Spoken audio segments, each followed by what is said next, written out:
Good morning and welcome back to Truth and Transparency. Today's episode, Idaho4, Eric Grower, the private driver interview with Detective Blaker on 1114. Let's listen to it and then we will discuss. Give a shout out to anybody that's put out the video. You want me to see right there for me, man? Yeah, for sure. All right. So, obviously, I think you know why we're here. Like, we just need to try and figure out what you can tell us and any information that you have. Okay.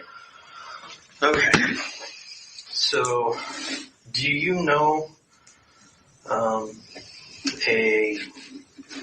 Maddie or Kaylee? Yeah. Okay, how do you know that? So I drive for Uber and Lyft. I drive for Uber and Lyft, and so I met them through that, and they kind of became some of my regulars, so I drive them pretty frequently. They texted me last night at, Saturday at 10:02 p.m. Kaylee texted me and asked if I could pick her and some friends up from their house at 11:22 and take them to the club. I got there at 10:15, picked them up, took them to the club. I think there was 3 of them. Can't remember that for sure, but there was at least a couple in the back, I think, and Kaylee was up front. Okay. And then at 1:45 a.m., Kaylee texted me, said, "Hey, can you come pick me up and some friends from the grub truck?" I got there at 1:49, and then they got in the car shortly thereafter, and I took them home. It's only a 3-4 minute drive, dropped them off, and then headed out to another ride. Okay. And who did you pick up?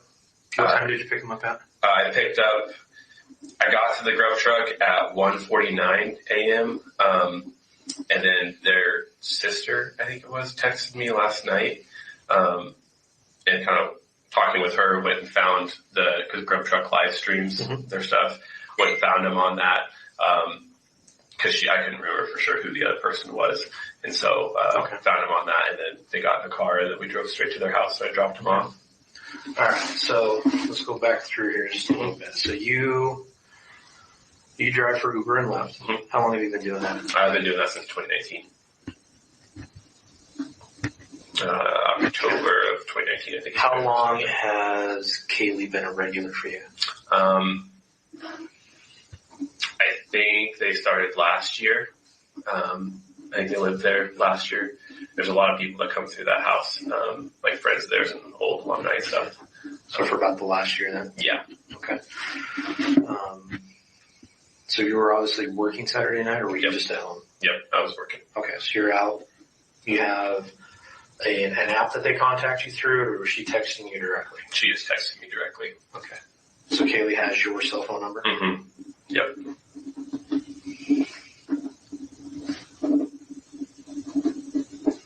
Okay, so they contacted you directly. Mm-hmm. You picked them up at the house first? Yep, picked them up at the house, 11:22 there at, whatever time, 10:02 I think is when she first texted me. I think I got there at 10:15. Okay. And you said you took Kaylee and 3 other girls? I think there was 3 total. I think there was 3 total, so Kaylee and 2 others? Yeah, I think. Like I said, there's quite a few that come through that house, so I hadn't gotten names and faces down entirely. It's always dark when I'm driving people, so that's fine. I can't remember who all it was. Then you got another text from her about 1:45. Yep. Asking to pick them up with a grub truck. Yep. You arrived there at 1:49. Yep. Okay. And when you picked them up, where did you park? I parked in front of the grub truck, and so then they came from the back of the car. Now, what do you mean by in front of the grub truck? In front of it? So where it parks there outside the garden, okay, it has space in front of it, and there was a car already behind it. Okay. So when I pulled up, I just kind of pulled in between the front of the grub truck and that curb, like where the Friendship Square crosswalk is. Okay, so you're facing... I'm facing south. Okay, so you're facing the south direction. Yeah. Okay. So you just pull up. Mm-hmm. How long did it take them to get to you? 2-3 minutes maybe. I pulled up and I texted her that where I parked, and she said, "Perfect, be in a sec." They are at 75 and we were 78 order numbers. Okay. And within a couple minutes, they got in. Kaylee sat up front, and Maddie sat in the back. Okay. Did they say anything to you when they got in the car? We talked like usual. Maddie was in the back and was eating her grub truck with her hands.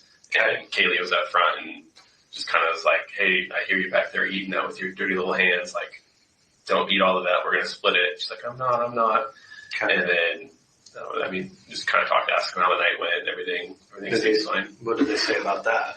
I don't remember specifically. I was working since like 10 a.m. I'd been out till 3 the night before, I think it was. So I had a bunch of people, but it's just kind of usual. Like, I don't remember him saying anything like, oh, look, tonight sucked or whatever. I had a lot of people that said, oh, tonight was like so-so, but nothing like that stood out as far as weird or awkward or anything like that. As far as I remember everything was fine. They didn't talk about anybody else they had been talking to during the night. Didn't give you anything to make you feel that there was anything that had happened during the night? Mm-hmm. Okay. Do you still have all their texts? Yeah. Can you screenshot those and send those to me from the first text with her to the last one? First ever? Or from Saturday. So starting on Saturday, when was your first text with her? Let's see here. Saturday, 8:40. She asked if I was driving. Okay, start with that one. Okay. So start there. And then to whatever your last text with her was. Okay. Yeah, I texted her after I got the vandal alert asking if they were all okay. Okay. And then what's your phone number again?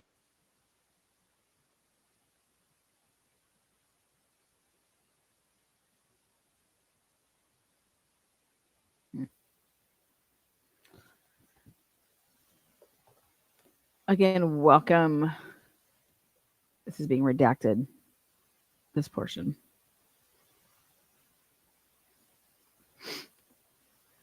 Yep. What's your middle initial?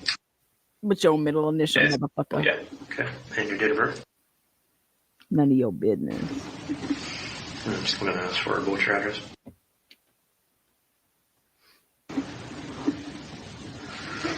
Okay. And your phone number again? We about to find out, girl. And your license at Idaho? Yeah. You have, okay. That's the license out of Idaho or not. Okay. Okay. And you sent those to me? Yep. It shows that they sent at least.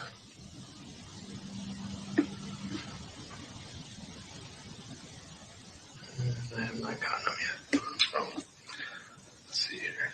Should probably try and screenshot it with the times too. And you sent. Well, it's a good thing I took photos of all of the house that he lives in because they're no longer there. I'll try it It may come through in a minute or two. pull these over here so that we have all the times too. Okay. I'm going to send those to that same number for me. Sounds good. Just going back to my notes real fast. Yeah. But based off of your interactions with him, you didn't think nothing. You didn't have any feeling of anything out of the ordinary. No. Maddie seemed drunker than Kaylee. You could tell they've been out at the bars, but everything seemed fine. Behavior seemed typical. Like, I kind of usually notice when someone gets in, I'm like, hey, how's the night been? Oh, shitty, or, whatever. Yeah. That's an unusual response. How intoxicated compared to normal interactions with them were they? I'd say Kaylee was pretty normal. Maddie was definitely, she was a little tipsy, kind of struggling to stand and walk a little bit. And you can see that on the grub truck thing too. Yeah. And then as I was backing out of their driveway, because it's kind of tight there, but I typically kind of drag my feet a little bit as I'm backing out and make sure they make it up and everything okay. And yeah, they made it inside safe and sound and everything, nothing. Did you see anything weird in the area before you left? Mm-hmm. Yeah, there was, I'm trying to remember if that was last night or not. There was right as you come up, you're heading to the Queens and you go turn right into their driveway. There's a car parked there and there's kind of a pile of stuff on the road. And one thing was a shoe. And I didn't pull in. I think that might have been Friday night. Okay. And because I won't pull in. I don't want to run over whoever's shoe.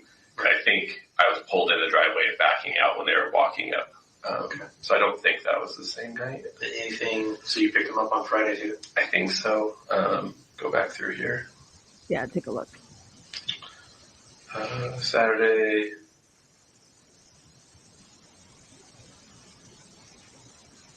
So she did text me Friday at 8:15, just asking if I was driving. I said I was, but then I never heard from him. So, maybe that's a different night or different roommates or something. I can't. Different roommates. Do you regularly pick people up from the house? Yeah, that house, and like kind of at the top of King Street there on the left. Those are like my two popular ones over there. Who else have you driven? Right there, boom. Do you remember their names? I was trying to remember when I was trying to text people, see if everyone was okay. I think there's another, like a that lives there maybe, or I've driven from there. I'm trying to remember where she goes. I only see her every once in a while. And but I think it might be in one of those other houses that's just towards King Street, like one of those two that's kind of like the steep driveway. Okay.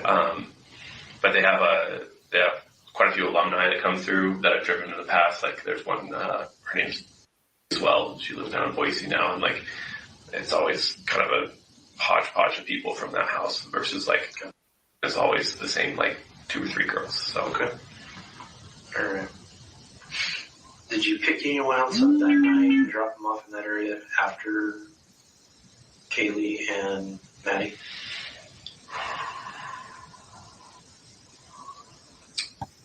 Just here, Eric. Don't think so. I had rides out of that area, and like I think I had some rides taking people back to there. I think that was before them, and there were girls. And then I picked up a couple from the house that's right there on the intersection of King Road, that kind of house there. And I took some people from there to campus, like Greek Row, I think. And then I had a request from there for it that was and everything, but then they canceled, and then Kaylee texted me from Grub Truck. So I don't know if it's for sure the same person. What time do you think you dropped them off at their place? Probably like 1. Oh, hang on. Let's see here. You keep track of that? Not really, but I had a ride right after. I was going to go pick up a guy at the alley, and I texted him that I was headed his way at 2:13. I had Maddie's some Grub Truck on the back seat, so when I pulled out of King Street, I just pulled her next to those apartments and cleaned off the seat real quick before I headed that way. Okay. I'm thinking I probably texted him about the time I was either pulling out or was on Taylor there. So not right after you dropped not like Kaylee and Maddie off. Yeah, not like immediate, but I probably dropped him off around 1:55, 2, somewhere in there. You said 2:13 is when you texted the other one? Yeah, I texted him at 2:13 that I was headed his way, be there in a minute. But I don't remember 100% where I was, but... Okay. So you're guessing what time that you dropped him off? 2-ish.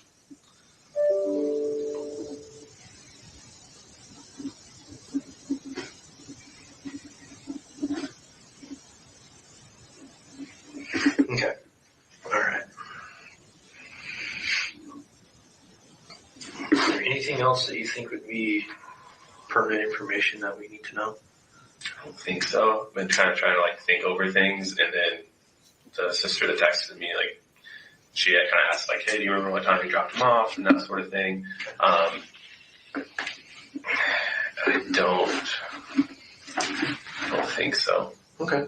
One last thing, and I've been asking everyone I talked to during this. Can I get your hand? Yeah. Flip them over for me. Yeah, you have that. For me. Over.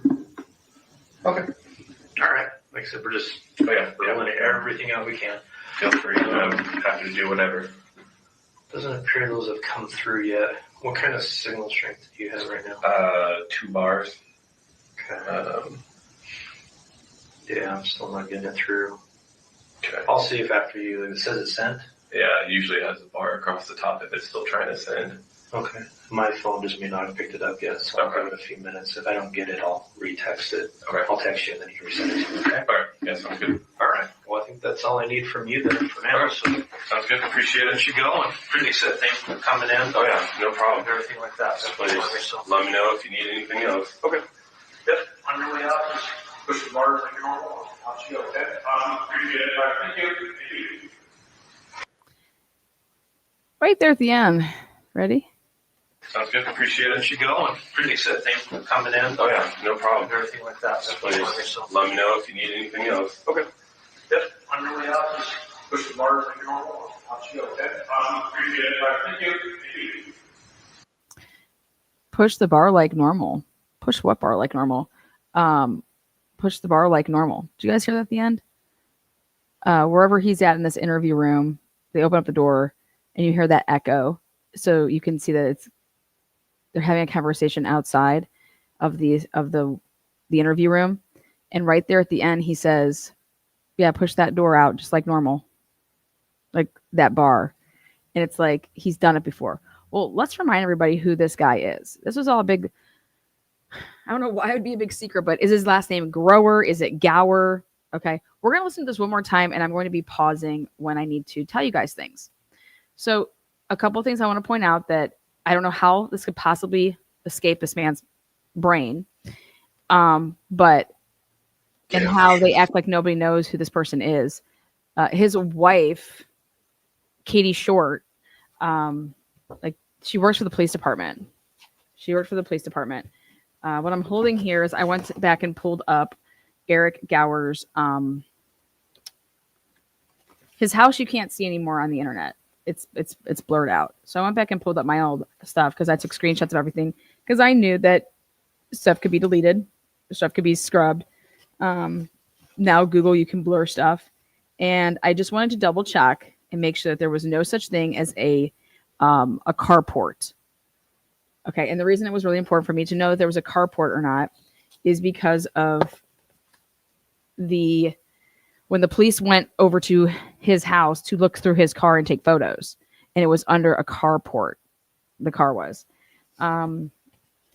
Yeah. Anyways, I'll make a community post and I'll show all my old pictures. Now, Eric would then go on to, after, they're taking pictures of his vehicle on 11/19. Wow, ready for this? He's passing out presents for the kids, and people are coming and sitting on his lap as he is playing Santa, aka Eric Gower, passing out gifts. I mean, I'm sorry, but the police department doesn't just have complete strangers playing Santa with little kids. In case you guys forgot, like that's probably not a good thing, right? But then again, it's Idaho, and they have a huge problem with older people diddling underage minors. Okay, like we're talking young kids. Anyways, you can find all this stuff on some of my lives that I posted in back in the day. Okay.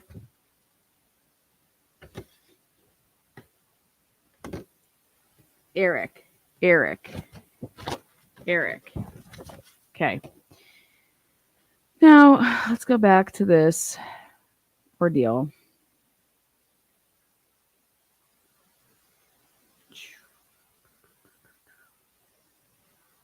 Okay. Press play. All right. Is that the beginning? So, obviously, you know why we're here. We just need to try and figure out what you can tell us and any information that you have. Okay. So, do you know a Maddie or Kaylee? Yeah. Okay. How do you know that? So I drive for Uber and Lyft. Yeah. I drive for Uber and Lyft, and so I met them through that, and they kind of became some of my regulars. So I drive. He's saying that he met them through Uber and Lyft. Okay, first of all, that's not how he met them. That is 100% not true. How he met them is the girls that lived at 111 at that house the year before, okay?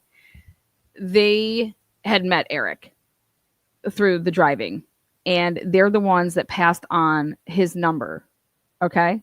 So his number got passed on from the sorority chicks, They pass it on like, here, this is the guy we use. Okay. Now, this will not be the only interview that they do with good old little Eric. Pretty frequently. They texted me last night at, Saturday at 10:02 p.m. Kaylee texted me and asked if I could pick her and some friends up. Now, 10:02 p.m. He's already talked to, so Olivia talked to him before the cops did. Okay. And I think that's awesome of Olivia. I'd be doing the same thing if that was my sister. Like, motherfucker, watch me. Okay. You guys watch my channel and think I go balls to the walls. Imagine if it was my family. Okay. You're going to have to, probably put restraints on me. Probably have to put a pen trap and trace on me. Like, I'm going to go fight for my sister. And so, like, I love Olivia for everything that she did. And anybody that says that they wouldn't do that, you're a liar or you're pathetic. You would do what Olivia was doing. You're trying to figure out what the hell happened to your sister who was just murdered. Okay. From their house at 11:22 and take them to the club. Okay, so right there when he says, go pick them up at their house at 11:22, I realize that what he's doing here is he is reading from a text, because I believe that if Kaylee was texting, hey, can you come pick us up at 11:22? Like, that's where we're at. Because if you think about it, they're not using the app, so it doesn't just like GPS locate you. Okay, like if you were using the app, which unfortunately Blaker does not think to ask anything about this. But that's why he says 11:22, because Kaylee had put in the address that where she's going to be is at 11:22. Okay, so that's what he's reading there. And the way that he first says it, one could think that he's picking them up at 11:22, p.m. But no, he's picking them up at 11:22. That's the address. He doesn't say king though. He doesn't say queen though. He says at 11:22. He's very, very familiar with this location. Very familiar with this location. Like, extremely familiar. Now, you have to understand that over in that area, there's basically two main sororities that run that little area. And that's going to be the sorority that Kaylee was in, mainly, and then the sorority that Maddie was in, and that they would eventually leave. Okay? And out there at 10:15, picked them up, took them to the club. I think there was 3 of them. Can't remember that for sure, but there was at least a couple in the back, I think, and Kaylee was up front. Okay. Okay. Next thing is as an Uber driver, as a not me as being an Uber driver, but I take Uber rides, lifts. Like I use the app, and I've never sat in the front seat with my Uber driver. Okay, ever. Let me take that back. One time in Florida, we had to pack in like our luggage from Fort Lauderdale, and I wanted to put the baby seat in the back. And so I said, hey, I need to sit in the front so I can, the way that we had this all organized. That's the only time that I've ever sat in the front seat. And it was so that we could have everything it was a minivan actually. And we wanted Jax to be in we traveled with his car seat and everything like that. And so we put it all in, blah, blah, blah. At the end of the day, that's the only time that I've ever rode in the front seat of an Uber driver, and that was in Fort Lauderdale on vacation. And then at 1:45 a.m., Kaylee texted me, said, hey, can you come pick me up and some friends from the grub truck? I got there at 1:49. Okay. 1:45.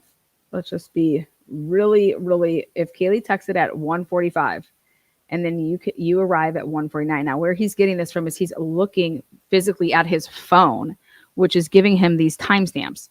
And 1:45 a.m., and then you arrive because you're writing that you're there at 1:49 a.m. You were able to get there first of all, you're able to understand the text message. You look at the text message, okay? And you're able to get there within 4 minutes. 4 minutes. Okay, so what I'd be doing is I'd be taking out radius here, and going a 4-minute drive every which direction and creating a circle. And that is my grid on where that motherfucker could have possibly been when he received that text message. Anything outside of that 4 minutes to get there, he couldn't have been that far. So immediately I would have made a grid and I would have done a 360 circle around his location with a 4-minute drive.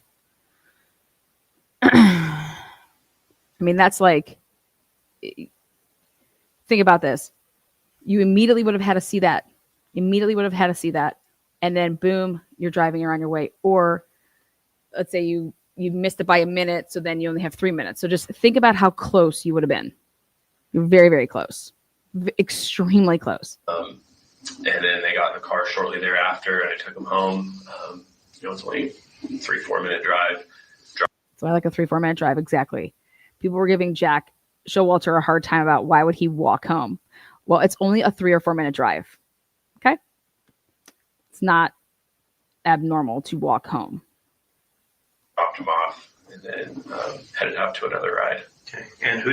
Okay. He's like, I just dropped him off and headed out to a different ride. We get the surveillance cameras where at 1:56 a.m., his vehicle, which is a 2011, which is inside the 2011 to 2013 range of this vehicle they'll end up looking for. So his car is in the year of the range of 2011, 2013. And my FOIA request is in for the charts. So I can show you guys exactly what 7 vehicles that the FBI said that could potentially be. And so 1:56, they got in the car a couple minutes after 1:49. So you're there. Now we're going to get into some real good information right here. Did you pick up? What time did you pick him up at? I got to the grub truck at 1:49 a.m. And then their sister, I think it was, texted me last night, and kind of talking with her, went and found because grub truck live streams their stuff, went and found them on that, because I couldn't remember for sure who the other person was. And so, okay. So on 11:13, Olivia's already on it because she's already talked to obviously Jack D, all the people over there. There's a Twitch video. So she goes and gets that. Okay. And so that would have been like on 11:13 tonight. Okay. I found him on that, and then they got in the car, and then we drove straight to their house. So I dropped him off. All right, so let's go back through here just a little bit. So you drive for Uber and Lyft. Mm-hmm. How long have you been doing that? I've been doing that since 2019. October of 2019, I think. How long has Kaylee been a regular for you? I think they started last year. I think they lived there last year. There's a lot of people that come through that house, like friends of theirs and old alumni and stuff. Okay, remember, Kaylee did not live at 1122 King Road last year. Okay? Okay. So for about the last year then? Yeah. Okay. So you were obviously working Saturday night, or were you just at home? Yep, I was working. Okay, so you're out. You have an app that they contact you through, or was she texting you directly? She is texting me directly. Okay. So Kaylee has your cell phone number? Mm-hmm. Yep. Okay, right there. He gets the information. He gets part of the information, which is that they didn't use the app and they just contacted me directly. Okay. Let's see where they asked about payment. Okay, so they contacted you directly. Mm-hmm. You picked them up at the house first? Yep, picked them up at the house, 11:22 there at okay. Whatever time, 10:02 I think is when she first texted me. I think I got there at 10:15. Okay. And you said you took Kaylee and 3 other girls? I think there was 3 total. I think there was 3 total, so Kaylee and 2 others? Yeah, I think. Like I said, there's quite a few that come through that house, so I hadn't gotten names and faces down entirely. It's always dark when I'm driving people, so that's fine. I can't remember who all it was. Then you got another text from her about 1:45. Yep. Asking to pick them up with a grub truck. Yep. You arrived there at 1:49. Yep. Okay. And when you picked them up. Okay, so Kaylee texted at 10:02, wanting a ride, and he arrives at 10:15. See, that's like 13 minutes. Okay. Here, Kaylee texted at 1:45, and boom, he's there within 4 minutes. Okay, big difference. And you should be way more, like, you should be busier, in my opinion, at the closing of the bars at 2:00, like right before 2. So something just interesting. Where did you park? I parked in front of the grub truck, and so then they came So- from the back of the car. Now, what do you mean by in front of the grub truck? In front of it. So where it parks there outside the garden, Okay. it had a space in front of it, and there was a car already behind it. Okay. So when I pulled up, I just kind of pulled in between the front of the grub truck and that curb, like where the friendship square, like. Okay, he did go in front. Okay, he did go in front. And now remind yourselves this. I don't know what. Obviously, if he's only looking at the grub truck video, you're not going to see anything that we've been seeing now. But he did go in front. They ran off that way, so it is in front. The rest of it, I'm not concerned with. As far as him talking about there was a car behind, blah, blah, blah. You know, I don't care. I know that he did pick them up in front. Crosswalk is. Okay, so you're facing. I'm facing south. Okay, so you're facing the south direction. Yeah. Okay. So you just pull up. Mhm. How long did it take them to get to you? 2-3 minutes maybe. I pulled up and I texted her that where I parked, and she said, "Perfect, be in a sec." They are at 75 and we were 78 order numbers. So go ahead and look at the grub truck, and you can see Kaylee responding. It's there, and so that they do exactly that. So I think that she got over into the car at 1:51. And within a couple minutes, they got in. Kaylee sat up front, and Maddie sat in the back. Okay. Did they say anything to you when they got in the car? We talked like usual. Maddie was in the back and was eating her grub truck with her hands, and Kaylee was up front and just kind of was like, "Hey, I hear you back there eating that with your dirty little hands. Like, don't eat all of that. We're gonna split it." She's like, "I'm not." Okay, now when they run off from the grub truck, who has the food when they get the grub truck? Who has the food?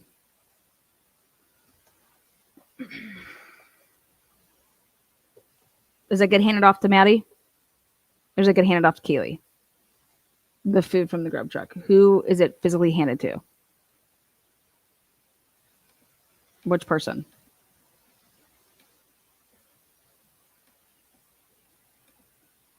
I thought it was Maddie because she was like leaning. Okay. I'm not. And then, no, I mean, just kind of talked, asking how the night went and everything. Everything seems fine. What did they say about that? I don't remember specifically. I was working since like 10 a.m. I've been out till 3. Okay. He'd been working since 10 a.m. that day. 10 a.m. And the night before, he stayed out until 3 a.m. Okay. Dude, he's like Molly, man. Woo. These two need to hang out. Okay. Night before, I think it was. So it had a bunch of people, but it's just kind of usual. Like, I don't remember him saying anything like, "Oh, look, tonight sucked," or whatever. I had a lot of people that said, "Oh, tonight was like so-so," but nothing like that stood out as far as weird or awkward or anything like that. As far as I remember everything was fine. They didn't talk about anybody else they had been talking to during the night. Didn't give you anything to make you feel that there was anything that had happened during the night. Mm-hmm. Okay. Do you still have all their texts? Yeah. Can you screenshot those and send those to me from the first text with her to the last one? First ever, or from Saturday. So starting on Saturday, when was your first text with her? Let's see here. Saturday, 8:40. She asked if I was driving. Okay, start with that one. Okay. So start there. And then to whenever your last text with her was. Okay. Yeah, I texted her after I got the vandal alert asking if they were all okay. Okay. I want to know how many people he texted that to. I want to know if he texted multiple people that. Okay. If he only texted Kaylee that, That's a problem in my opinion. Okay, because he said he did it after the vandal alert. There was no address, and he picks up a lot of people in that area. So I would be expecting him to be texting multiple people after the vandal alert that he picks up in that area. If it's only one person that he texted, hey, are you okay? I think that would be bad. So it'd be, if you're a police officer in that situation, you want to see if he texted multiple people that. Next. And then what's your phone number again? And then he says, what's your phone number again? Right there. What is your phone number again? Okay, what is your phone number again? He's already had to ask for it once. That means, what's your phone number again?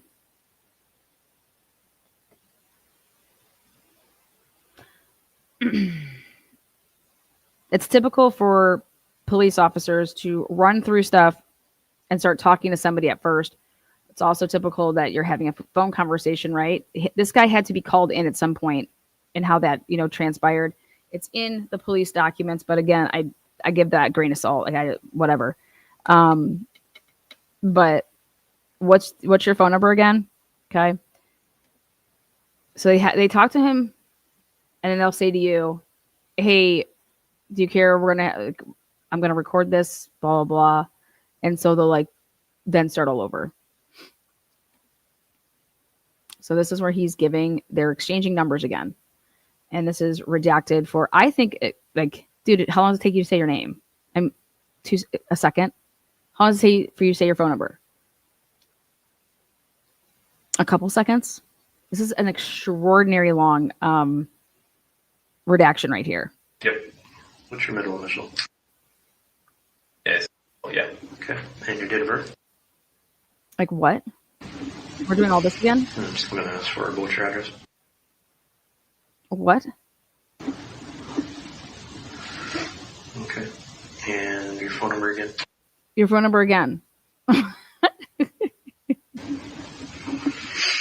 Give me this lead sheet. Your license in Idaho? Yeah. You have... Oh, okay. That's legal. It's out of Idaho or not. So okay. And you sent those to me? Yep. It shows that they sent at least. So he's getting the screenshots here, or sending them to them, which is not abnormal in a police department like that to not get stuff right away if they have all that. If it's all new, the way they build these new buildings, you get shitty service. I have not gotten them yet. Oh, let's see here. I should probably try and screenshot with the times too. And you sent. And then this redaction here.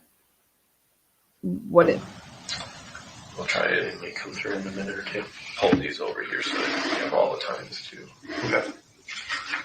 Okay, what he just meant there, when you pull your screen over and to slide your screen over and you hold it and then you take a screenshot, it shows you all the timestamps. Okay. If anybody ever tries to send you screenshots and does not do that, tell them, hold the screen, slide it to the left, take your screenshot. I don't want your little fucking shitty ass receipts with no fucking timestamps. I want every single timestamp on it. And what he's just saying there, he knows how to do that. And you're wherever you're adding your screenshots, you're going to take your thumb, slide it over, slide your phone by using the screen. And when you slide it over, then take on both sides the screenshot like that. So then you're going to have all the times. So if anybody ever sends you a screenshot, say you want CVS receipts, and so you're going to need the slide over screen job. It's like a hand job. Give me a good hand shake with my, I want my Jameson. When I say I want it chilled, I want it to be, woo. I want you to shake it. I want it hardcore handy. And then you can pour me my Jameson if I ever ask for it like that. Okay? Okay. So he knows what he's doing. He slid it over and he took a screenshot to show all the times on the right-hand side then. Just send those to that same number for me. Sounds good. Just going back to my notes real fast. Yeah, but based off of your interactions with him, nothing, you didn't have any feeling of anything out of the ordinary? No. Maddie seemed drunker than Kaylee. I mean, you can tell they've been out at the bars, but everything seemed fine. Behavior seemed typical. Like I kind of usually notice when someone gets in, I'm like, hey, how's the night been? Oh, shitty, or whatever. Yeah. That's an unusual response. How intoxicated compared to normal interactions with them were they? I'd say Kaylee was pretty normal. Maddie was definitely she was a little tipsy, kind of struggling to stand and walk a little bit.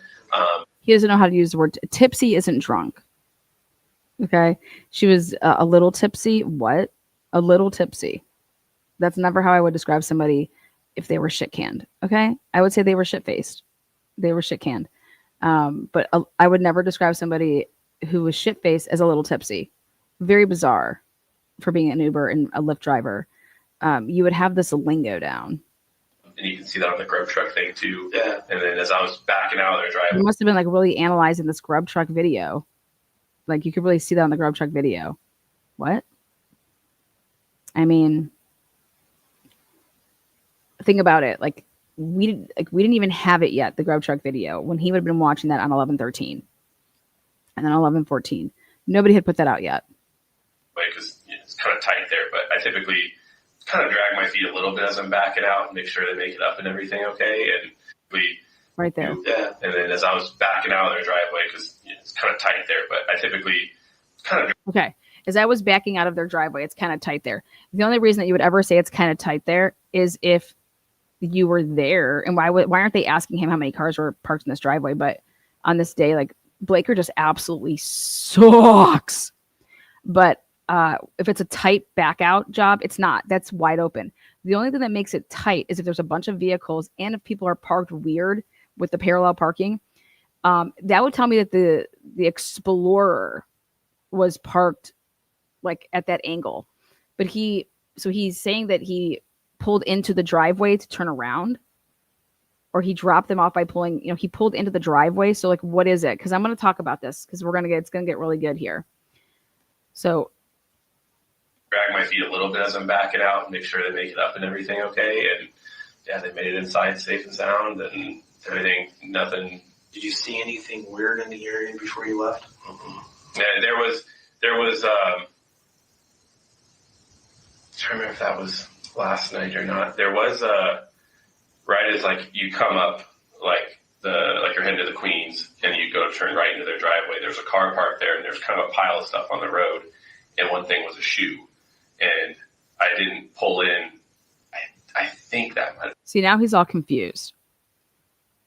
And then he goes back and looks at his phone. He's like, okay, no, I wasn't there the night before. But what he's realizing is that, dude, who are you picking up? Is that the time that you actually went there because you went back a second time? Like, what is he talking about? He would have noticed the shoe in the middle of the road, okay, when he would have first pulled into the driveway to drop them off.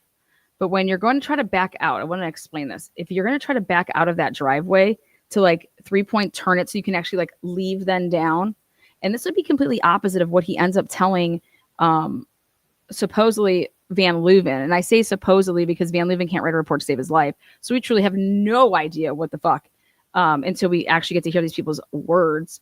But yeah, he's all turned around. But if you're going to go into that driveway and then pull out to like leave, you have to back out with your ass coming out, with your brake lights and everything being facing then towards the Queen Road apartment so that you can then proceed, back down the way you came. But listen to this part. Friday night. Okay. And because I won't pull in. I don't want to run over whoever's shoe. I think I was right there. He says, I'm going to pull in because I don't want to run over who's ever shoe. So there he says it that he would have seen it before. And that's why he pulled in the driveway because in the middle of the road, there was this shoe. What? Okay. What? There's a shoe in the middle of the driveway. Somebody basically ran out of their shoe. But what trip is this? What trip on over to the house is this? Pulled in the driveway and backing out when they were walking up. Okay. So I don't think that was the same night. Anything? So you picked them up? I don't think that was the same night. You just had this conversation with Olivia. Literally with Olivia. Then you would have found out that after you have a phone call with, even if Olivia isn't asking you these questions. Somebody's murdered, you know this on the 13th. So then you start going through like, holy shit, like your phone, blah, blah, blah. Like, come on. Like, this shouldn't be the first time that he's thinking about this. Up on Friday too. And it's not, for the record. I think so. I think I was pulled in the driveway and backing out when they were walking up. Okay. So I don't think that was the same night. Okay, right there, why isn't Blaker saying, okay, when you pulled in the driveway, how many cars do you remember seeing? How is that not coming out of your mouth? Like, oh my God, right? Whoa. Anything? So you picked him up on Friday too? I think so.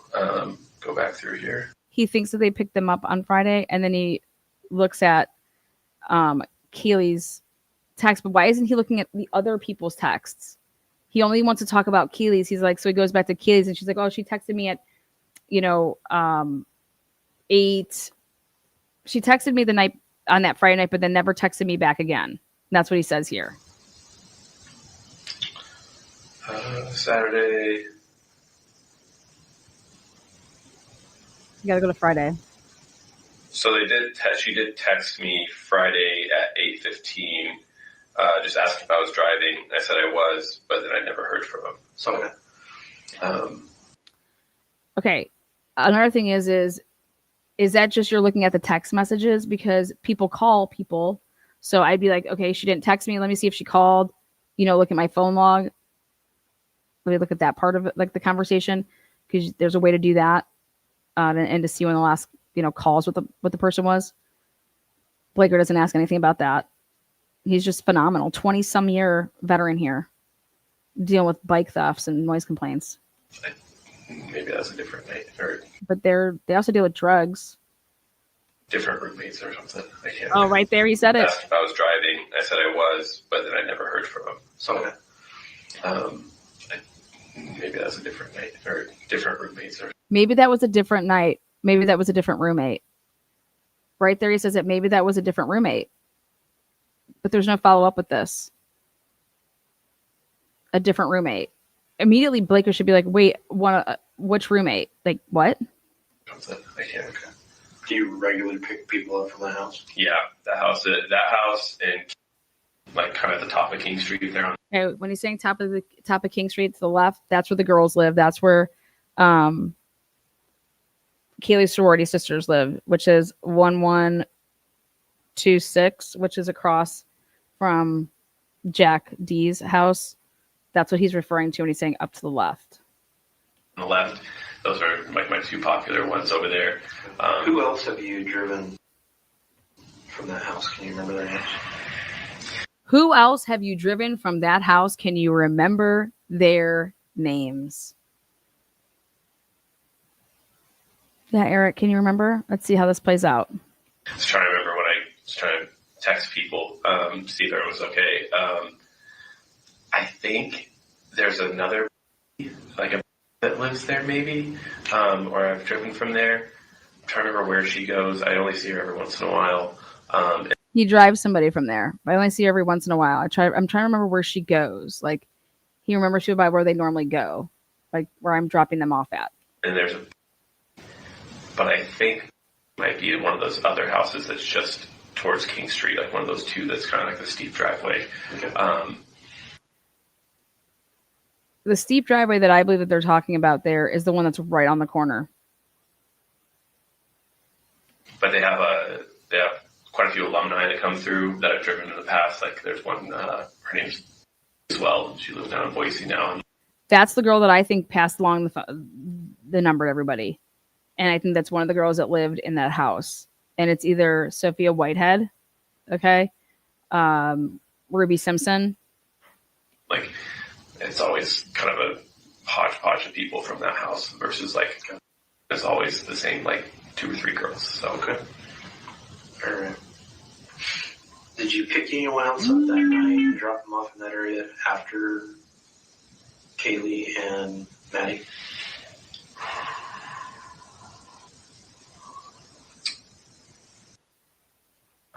The longest pause of this whole entire interview comes right there. I don't think so. I don't think so. after a long, extensive pause. And Maddie?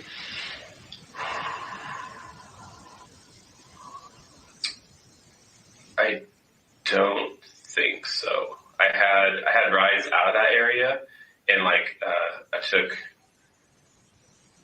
What do you mean you had rides out of that area? Like, yes, you had rides out of that area. His question was, were you over in that area after 156, basically, okay?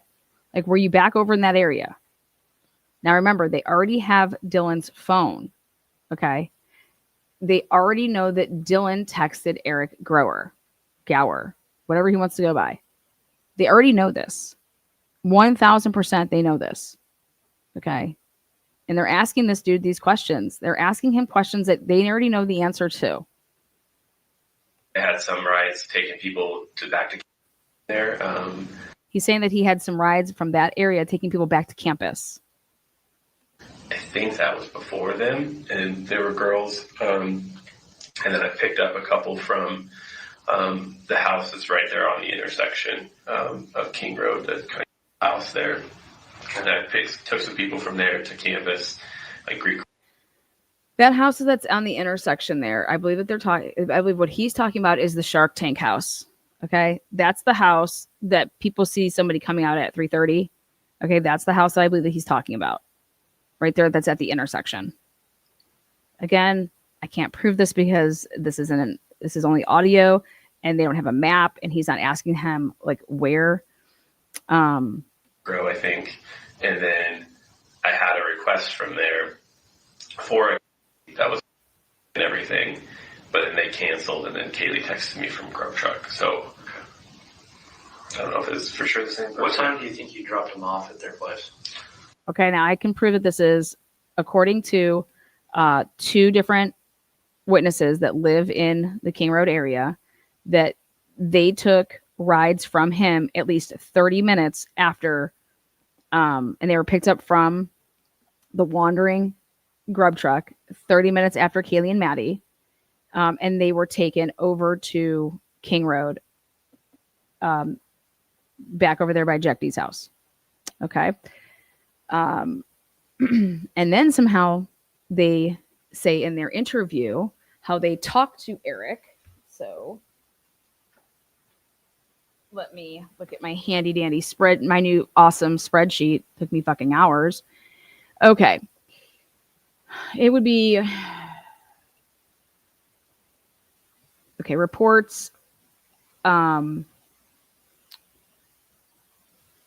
6, 7, 8, 9, and it is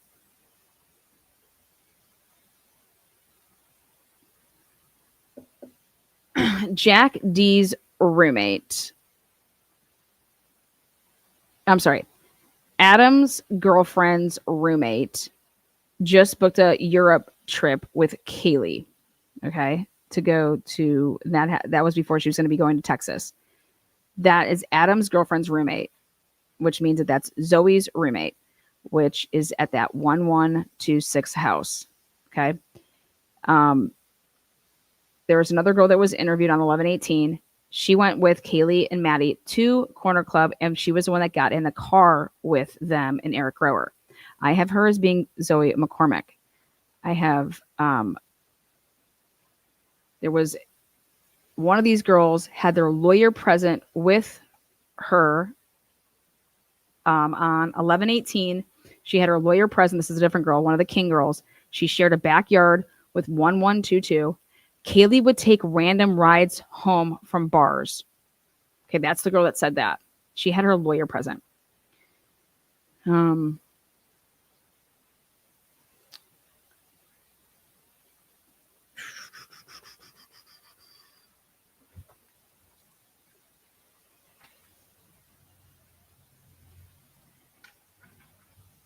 want to read something.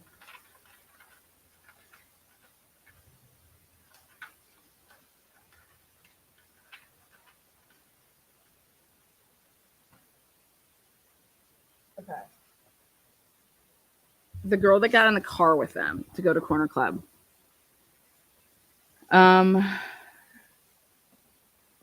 she said in her interview that he said it was harder than expected. He had kind of he had been kind of hard on him. I don't know. He said his wife and the kid were out of town and he was excited to have the house to himself for the weekend. Eric dropped the girls off at the corner club and told them that he would be driving until about 3 a.m. Okay. Now, so that's the girl that drove with them. Now, the girl that had her lawyer said that this person said that Kaylee was the type to go out and meet random people at places like John's Alley and would get rides from random people. I asked this person where her house was in relation to the victim's house. And this person that said this said that both houses, her and Kaylee's houses, shared a backyard with a chain link fence separating the 2 yards.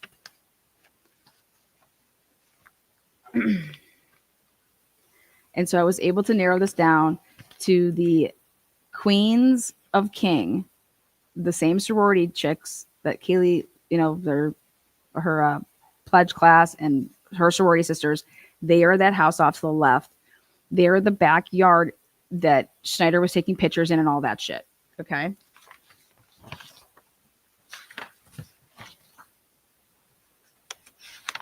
Next, one of the girls said that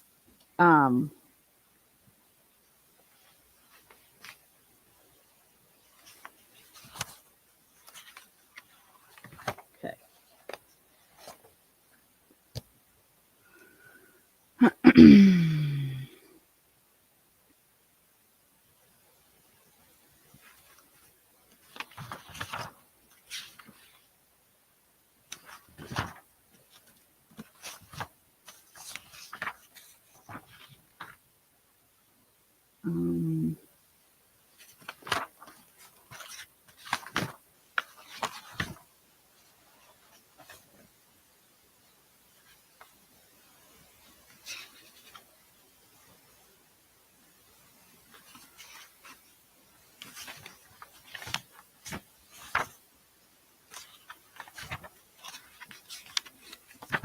1 second.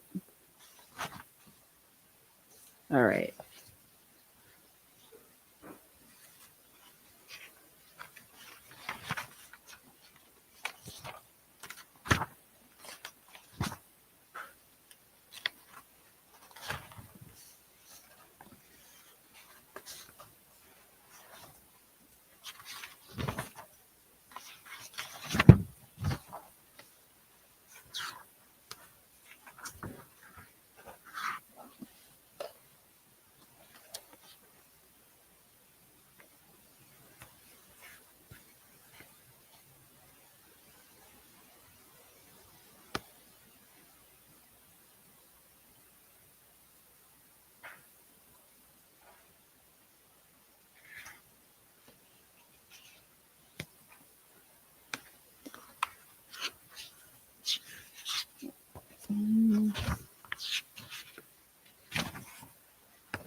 I'll find it in a second. Hang tight.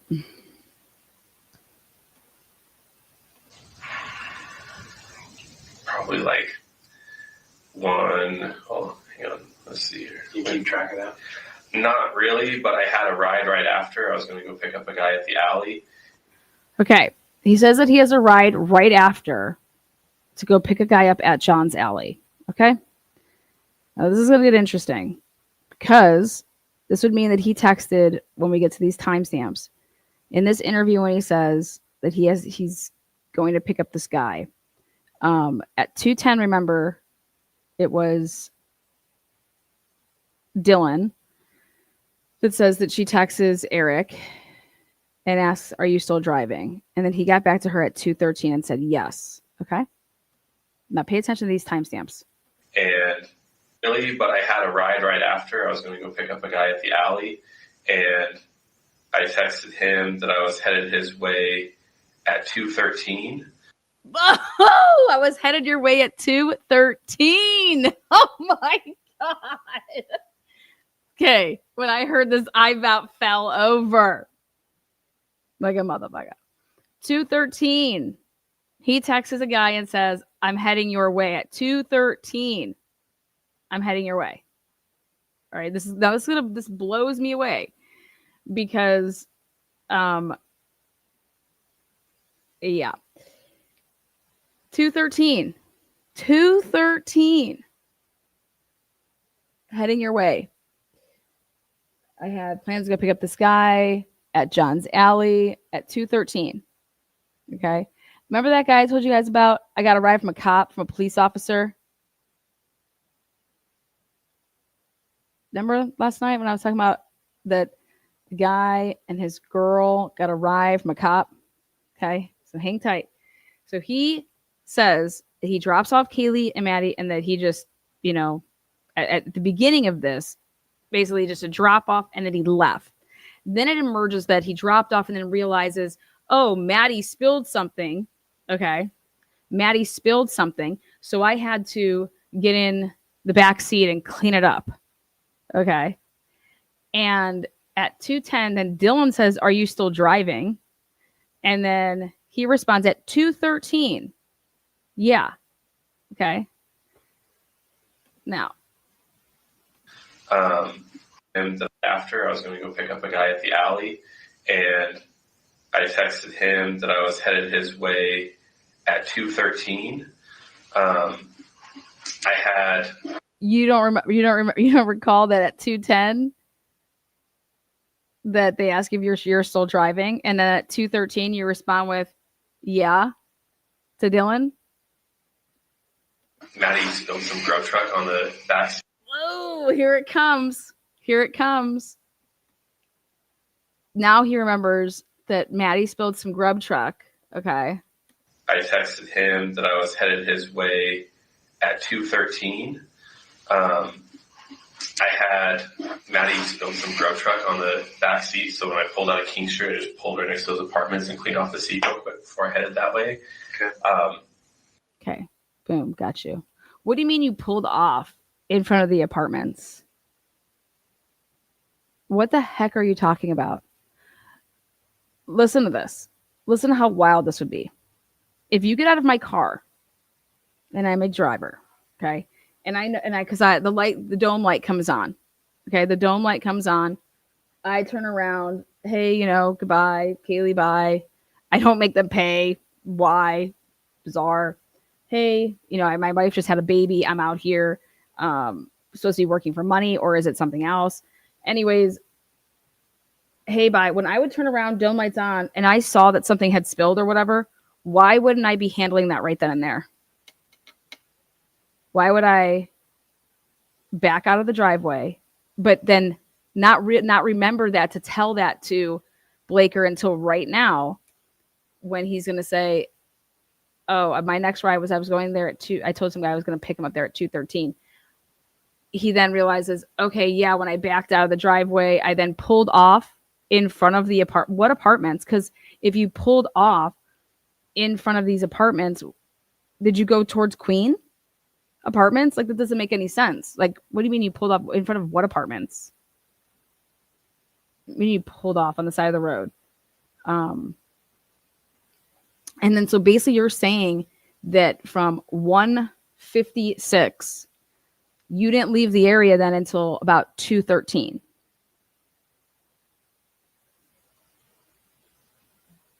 And now, call me crazy. But you're going to sit here and tell me that you were still out in front of King Road House then, pretty much, until 2:13. And that's during the same time frame that Dylan asks if you're still driving at 2:10. And you just say, does he know where Dylan lives? Yeah, I'm actually right outside your house still. Do you need a ride?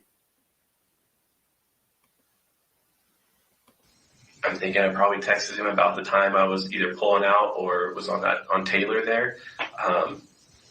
So not right after you dropped Not like Kaylee and Maddie off. Yeah, not like immediate, but I mean. You see how Blaker literally just This is so ridiculous. This is so ridiculous. Blaker should be listening to what this man's saying, but you can tell this is a script to cover up kind of what he just said there, because he's like, he just tells you that the first go around, he tells you that he basically took them there, dropped them off, and this was a quick ordeal. Okay. Boom. Pulls in, drops them off, by left. Now he has to say that, wow, well, when I dropped them off at 1:56, I'm actually not leaving that area until 2:13. So just like Molly and Eric stay there for 15 minutes. Okay. Eric does it like when 1:56, he doesn't leave until 2:13. Now, what you would be explaining here is that normally what I would be saying, right, if I was being an honest Uber or Lyft driver, is if I don't have a call yet, if I'll wait in an area, like I just have to pull off, and so I'm not going to keep driving around. Okay, because that would be normal. If I pull off and I'm just waiting to catch a ride or whatever. Here he makes it seem like that he had plans to pick up this person at John's Alley. Okay. And the person, when I was digging through all of this crap and listening to all of these, interviews, or not listening, but reading them again, what really piqued my interest here was, wait, the guy that left John's Alley said that he got picked up by a cop. Eric Grower is having kids sit on his lap in December, okay, at the police station. That's like a role that a cop would do. Okay. So is Eric presenting himself as something with the police department to the guy that got picked up from John's Alley? And then wow. But then what then would make sense is if he goes back to the grub truck, which he does, to pick up the girls that actually are going back over to King. Mark has studied the vehicles, and I said, we got to get these timestamps down, because when I start ripping through this discovery, I'm going to start pinpointing. Okay. I'm going to start pinpointing and being able to tell, I will be able to narrow down every single report on who the person is actually being interviewed. But Eric Grower, whatever you want to call him, he goes back to King multiple times. Absolutely 1,000% multiple times. Like 1,000,000%. And one of the times that he goes back there, he doesn't leave until 2:13, as he's trying to say here. But he's back there at like 3:15. 3:15. I probably dropped him off around 1:55, 2, somewhere in there. You said 2:13 is when you texted the other ones? Yeah, I texted him at 2:13 that I was headed his way, be there in a minute. But I don't remember 100% where I was. But okay. So you're guessing what time that you dropped him off? 2-ish.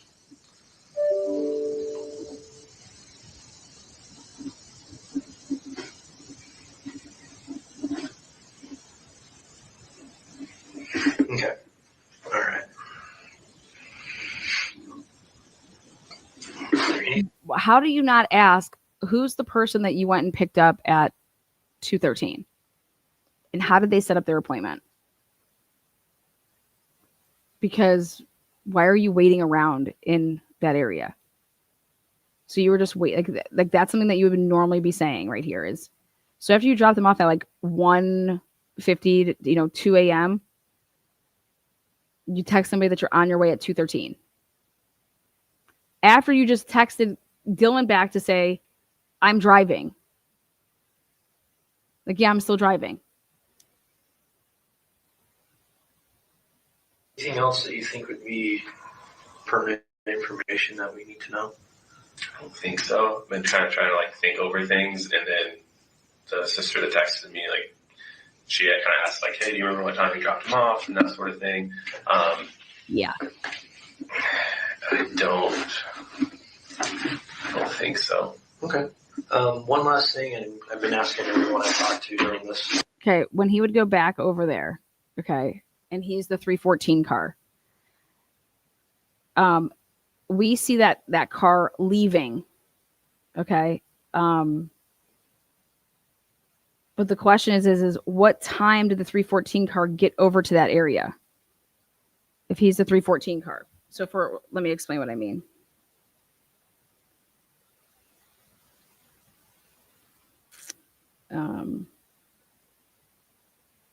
So he basically, for the record, he lied either on purpose because the cops told him just don't mention it on the record, on the recording, okay, about anything to do with Dylan or anything like that.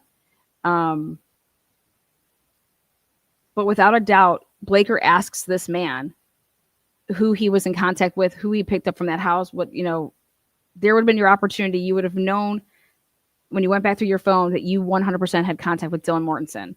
It does not mention it all. Okay. Now, I believe that Eric is a CI. And when these girls were all talking about, oh, we really trust him, blah, blah, blah. Yep. People are sitting on Santa's lap. Let me look up my thing really quick here. Okay.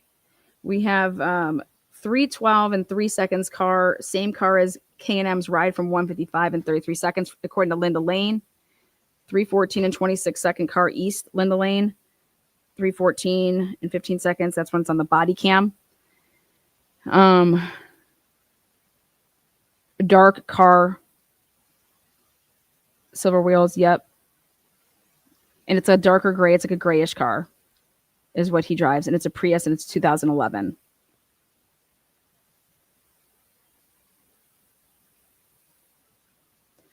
At 1:55 and 33 seconds, Linda Lane car, Kaylee and M's ride, not seen on camera. So is Mark still in here? Hey, what's up, Kaylee B? How you doing? Good to see you in here, love. So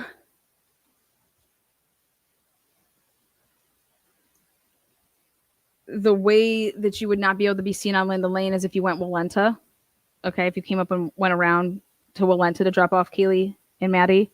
I don't know why you would do that, though. Very bizarre. You wouldn't. Let's see what Moscow wrote me.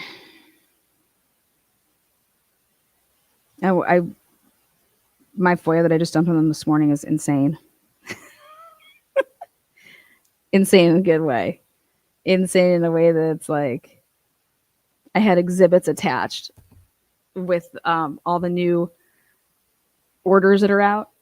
And it's like, you're going to redact based on Judge Hippler's orders, based on Megan Marshall's orders, not on whatever you want to do. Oh, Mark B. still here. Good. Mark B. Well, when we get this, it's already been paid for too. The time from 12:55 until what is it? Noon for 1112 camera. It'll be interesting. Okay, so Eric then has a second interview with Van Leuven. Let me get to this. Hold on one second. Does anybody know off the top of their heads?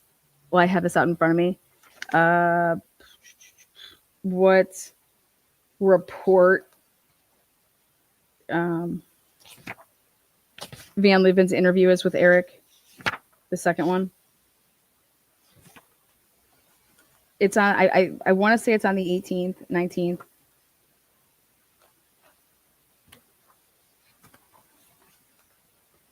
Michael Van Leuven is with Idaho State Police. I had it up here. I was going through a bunch of shit this morning, though. It's when he talks about that.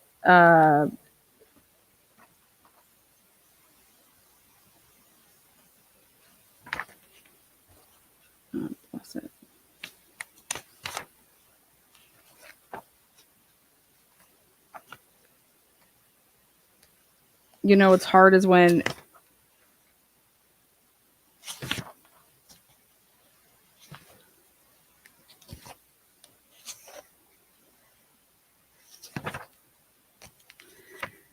I was looking for cameras. Like, once you found out that Molly went to Jack in the Box, once you found out, like, why aren't you going and getting those cameras? Why wouldn't you be speaking to anybody about making sure, like, that what time that order was picked up? Like, why wouldn't you be having all these receipts?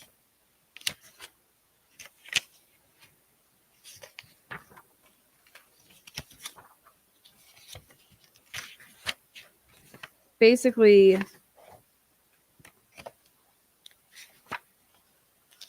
hold on. Basically, what ends up happening here is there's a couple different people that say that they actually gave Maddie and Kaylee a ride. I don't know if they then just got it mixed up and the one person actually gave them a ride on whatever that Friday. And so it was like a mix up like that.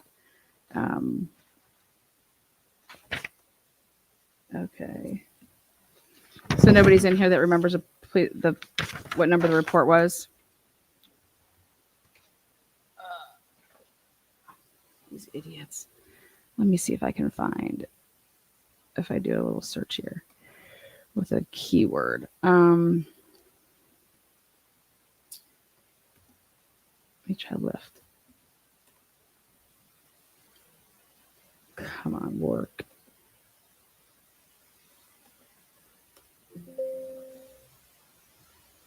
Whoops.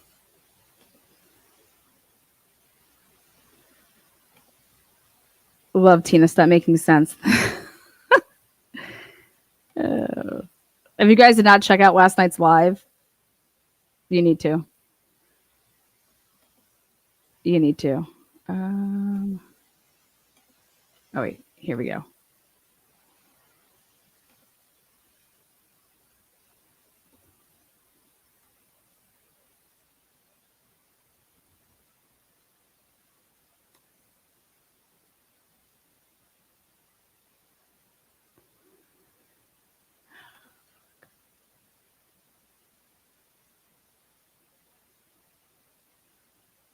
Mm.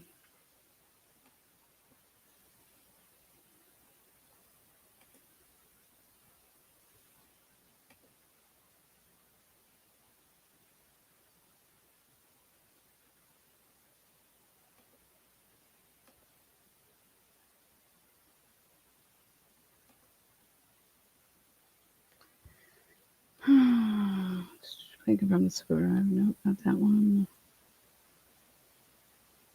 Not that one. Okay. Here we go. It's report 8. Ready? This is just one of them. Blank and his girlfriend, blank, were at his house on Saturday, November 12th. Blank went to the victim's house at 10 p.m. His girlfriend. At approximately 10:45 p.m., Blank, Gonsalves, and Mogan got a ride to the Corner Club bar located at 202 North Main Street in Moscow. The boyfriend believed that they got a ride from an Uber driver named Eric. He and his friends went to the Corner Club shortly after the girls left. Like, meaning, like, they left in the Uber, and then him and his friends then went up there. Okay.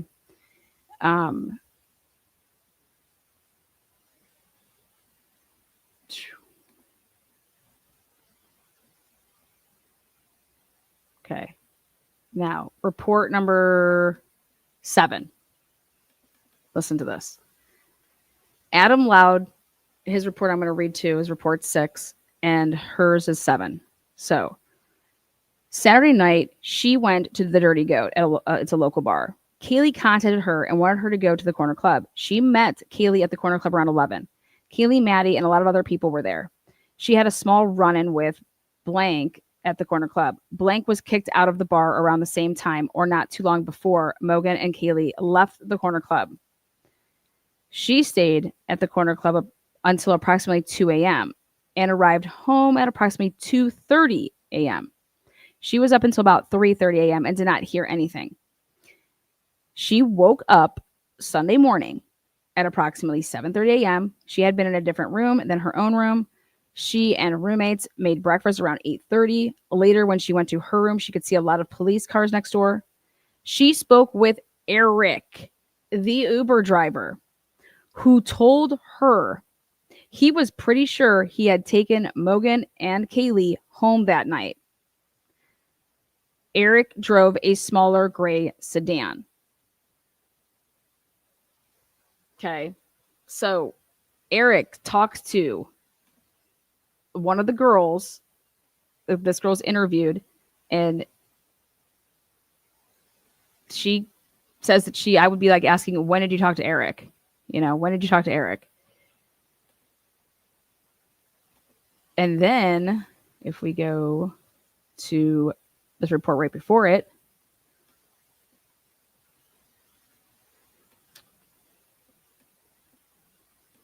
okay, ready?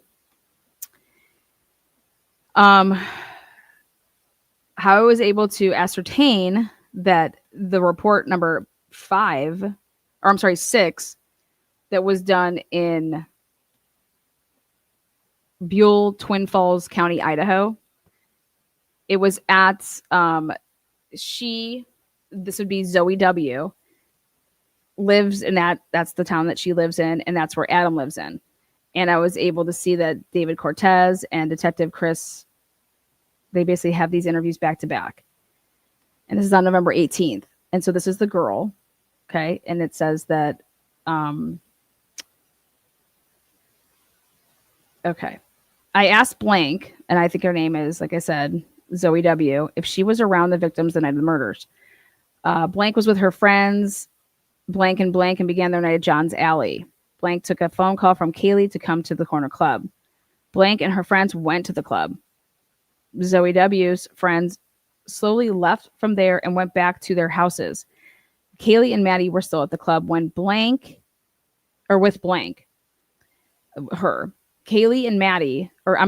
and this girl were planning on going to John's Alley to continue the evening.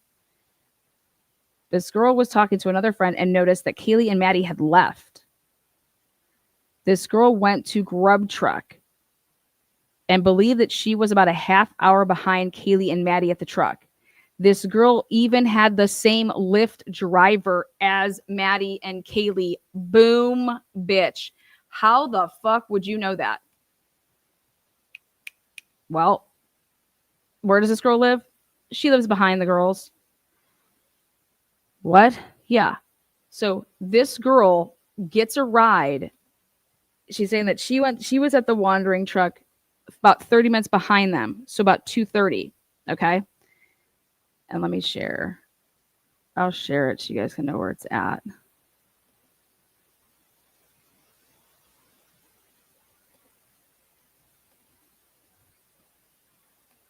And this is right here.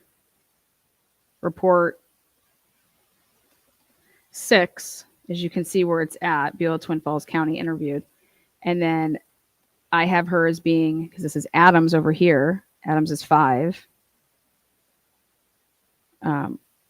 And see how it's the same detectives. See how it says it took place at his residence in Beulah there, or Buell, however they say it. Right here, he says, this is Adam. Adam says that he works at Corner Club in Moscow, so he saw Kaylee, Maddie, and Blank leave Blank together that night. That was the last time he saw them. They said they were going to John's Alley. Ready for this? They said they were going to John's Alley and were trying to get some friends to go with them. Adam says this. They didn't end up going there, though. And I'm like, how does Adam know that? Right? He didn't know where they were before they showed up at Corner Club.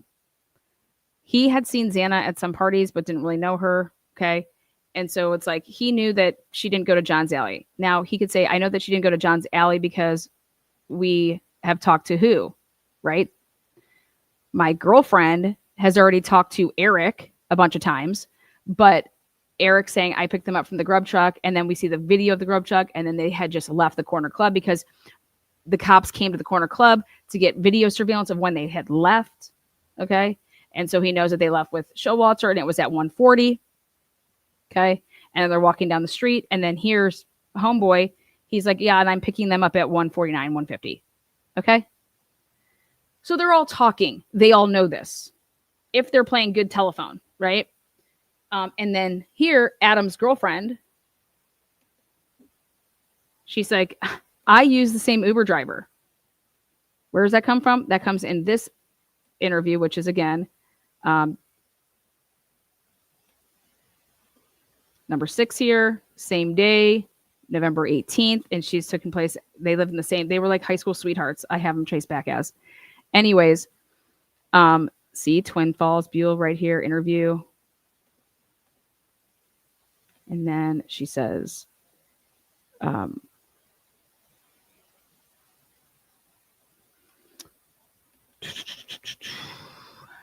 blank was talking to another friend and noticed that Maddie and Kaylee had left. This girl went to Grub Truck and believed she was about a half hour behind Maddie and Kaylee at the truck. This girl even had the same Lyft driver as Maddie and Kaylee.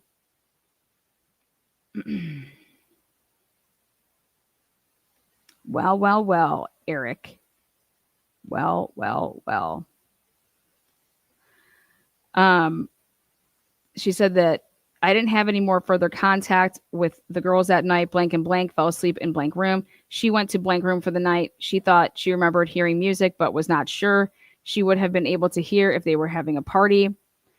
Now, this is what's interesting to me is number 7. This girl got a video from her friend blank of this person on her bed snoring. And now if it was Kaylee or Maddie or Ethan or Xana, like their name would not be blacked out. Okay. So this person got a video from her friend blank of blank on her bed snoring. Blank tried to listen to the video to see if she could hear anything in the background and she couldn't. And this leads me to believe that this was a video from the house.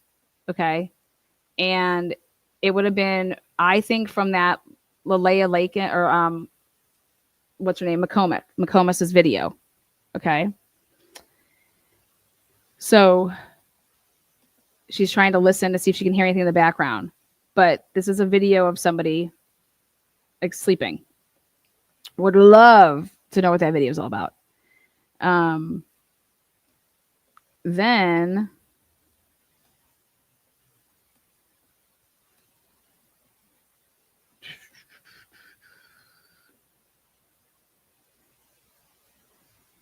okay. She says, I told her if she can think of anything to assist the investigation to call. She mentioned how she would hear the dog Murphy bark and she never heard him bark that night. Okay. Blank had the television on and thought she had gone to bed around 3:30 a.m. She would be able to hear anything going on in the house since the windows are really thin. That's what it's supposed to mean, but they put thing. The windows are very thin. Blank could even hear conversations in the backyard. Like that's how I'm able to know that this person, this is where Ann Taylor was going to argue this, is that these people were going to be saying that they couldn't hear anything, yada, yada, yada. But other people, they're going to argue the intoxication level of people. Or also potentially just, like, how do you not hear a dog barking 483 times? That's going berserk. And these other people woke up from it.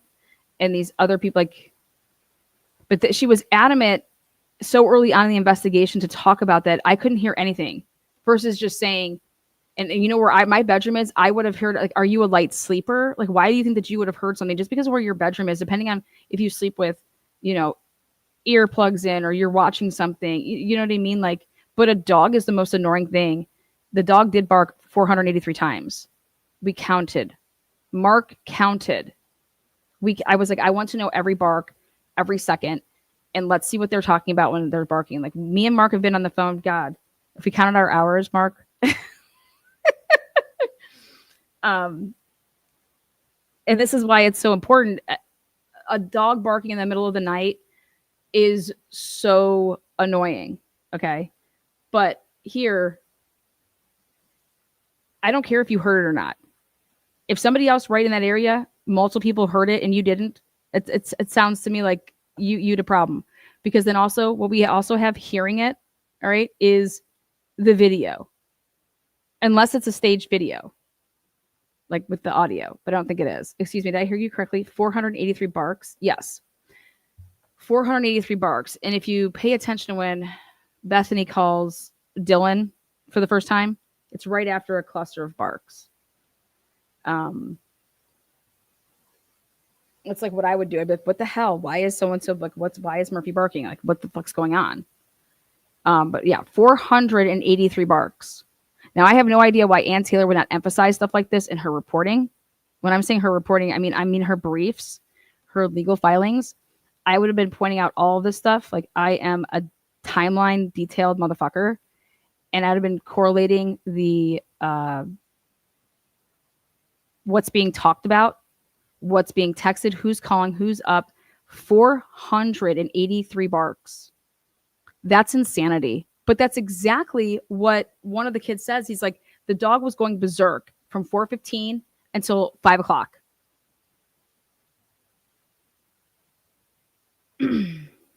Mark, yes. That's why. Give it up for Marky baby. Marky and the funky bark. Anyways.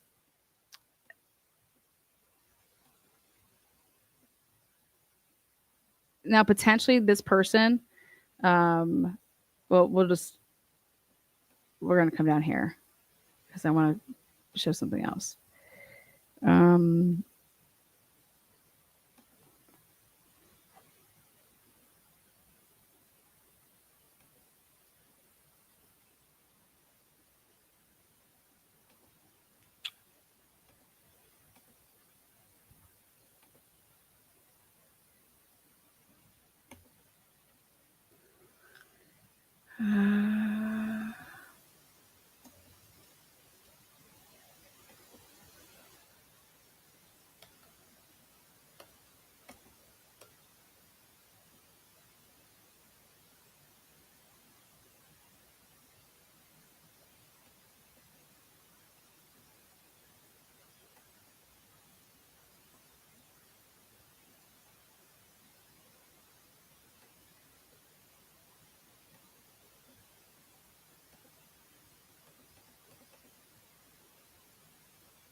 Okay. I want to point this out too. You guys remember when Dylan was asked by Blaker at the end of his interview with Detective Gooch, hey, what's spilled all over the stairs? My response would be like, what are you talking about? I have no idea. And then all of a sudden she says, oh, that's Coke. Coke spilled. You guys, what? Coke spilled? This is insane. How do you know that Coke spilled? I wouldn't know what spilled. I would say, oh God, yeah, I know what you're talking about, but I have no idea what it is because I didn't see it happen. I wouldn't know what he was talking about, but this is a good little picture of it. And it's just like, this is Coke, like Coca-Cola Classic, Pepsi. Okay. I wouldn't even know what he was talking about. You know what I mean? I would have to ask him, what do you mean? What spilled? What's on the stairs? And then I would have to ask him this. Ready? The reason it's blue is because they already put down the blue shit that they put down. I would have to ask him, what stairs? We have stairs all over the place in this house. What stairs? Oh, it was Coke. What? Like, Dylan, leave it to Dylan, you know? Leave it to Dylan. But at the end of the day, yeah, this, look at where, see what that can is right there? The one that's on all the way to the far left. Okay. Uh, yeah. What? What has spilled all over the place? Oh, what do you mean? What has spilled all over the place? What did you guys do? What did you guys do to the place?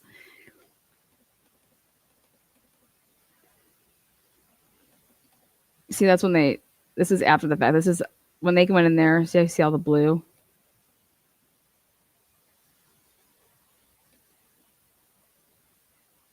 That's all their work after the fact. All right, but I am determined. Where is Mike Van Leeuwen's report of Eric? I read it and I was going nuts on my channel. Does anybody recall that?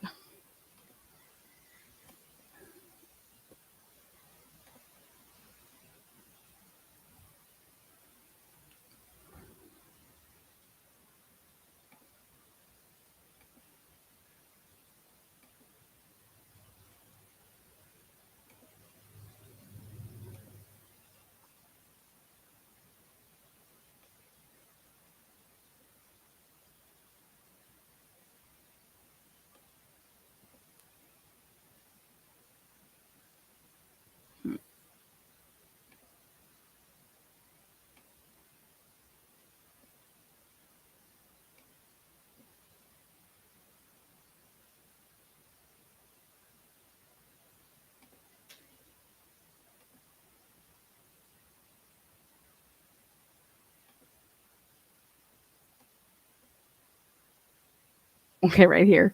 I found it odd that Kootenai Health provided a list of 77 patients treated for sharp object lacerations and puncture wounds, while all other providers advised treating no wounds consistent with what we were looking for when they were looking for anybody that had stabbings.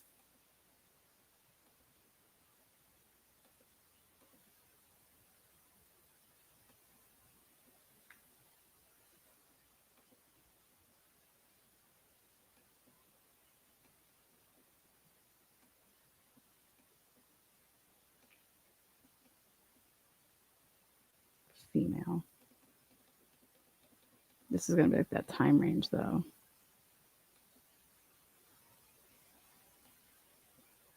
Mike advised his uncle use. Okay, so we're going to end it here because I'm going to make another live about that just to remind people about what Eric said.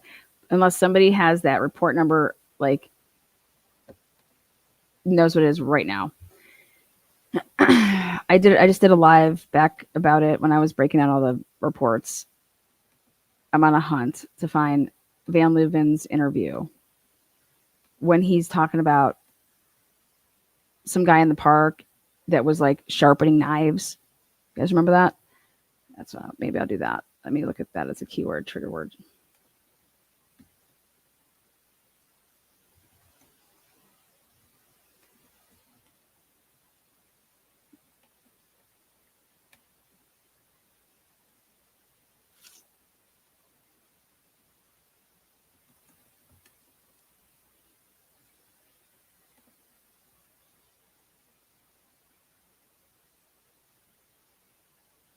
If anybody has it. I'm looking for Michael Van Leeuwen's report of him interviewing Eric Grower. And at the end, he's like, nothing further. Like, what? Some guy just tells you he's sharpening knives in the middle of like the bathroom.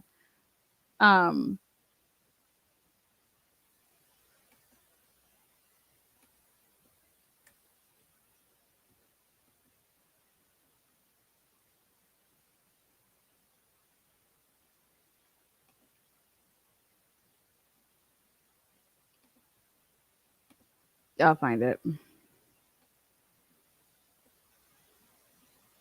Let me see. If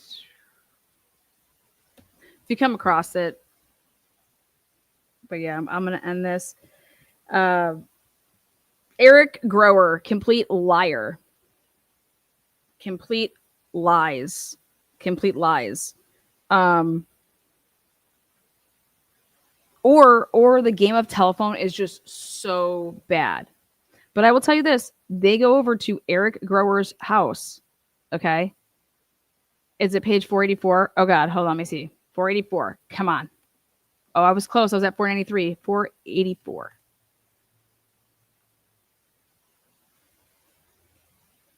Okay. Yes. Let's see. I don't know. Is he 28? Is he that old? Okay. On November 18th, blank was the blank who had dropped Kaylee and Maddie off. Okay, perfect. This is what we need. Let me just print this. What number is that? This report? I like to read from my papers, and I'll show it to you guys on here. 480. Good job, whoever got that. Hell yes, hell's bells, baby. Thank you, because I really wanted this to be part of this episode, but I was like, I didn't want to keep you guys waiting and me being like looking through all these fine papers. You guys, do you want to know how many pounds of papers I tossed away yesterday? Like, I weighed it because I can tell you how many boxes, right? But I was like, I wonder how many pounds of paper this is. Because I was cleaning up my files for this case. This has nothing to do with the other cases that I do, just this case. The amount of pounds of paper that it was 49 pounds. It was just shy of 50. 40, it was like 49.1 or something like that. 49 pounds.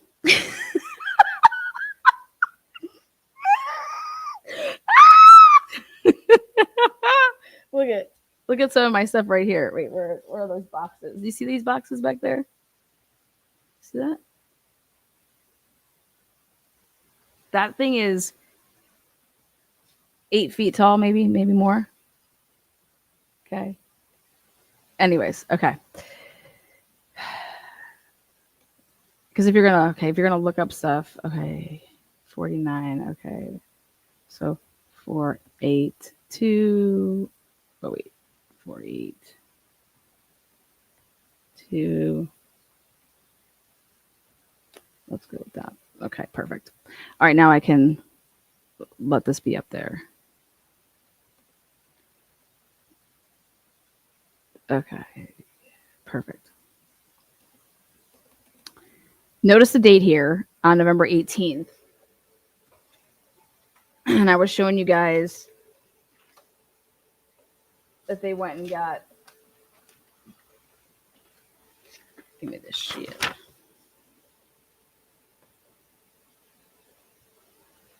Okay.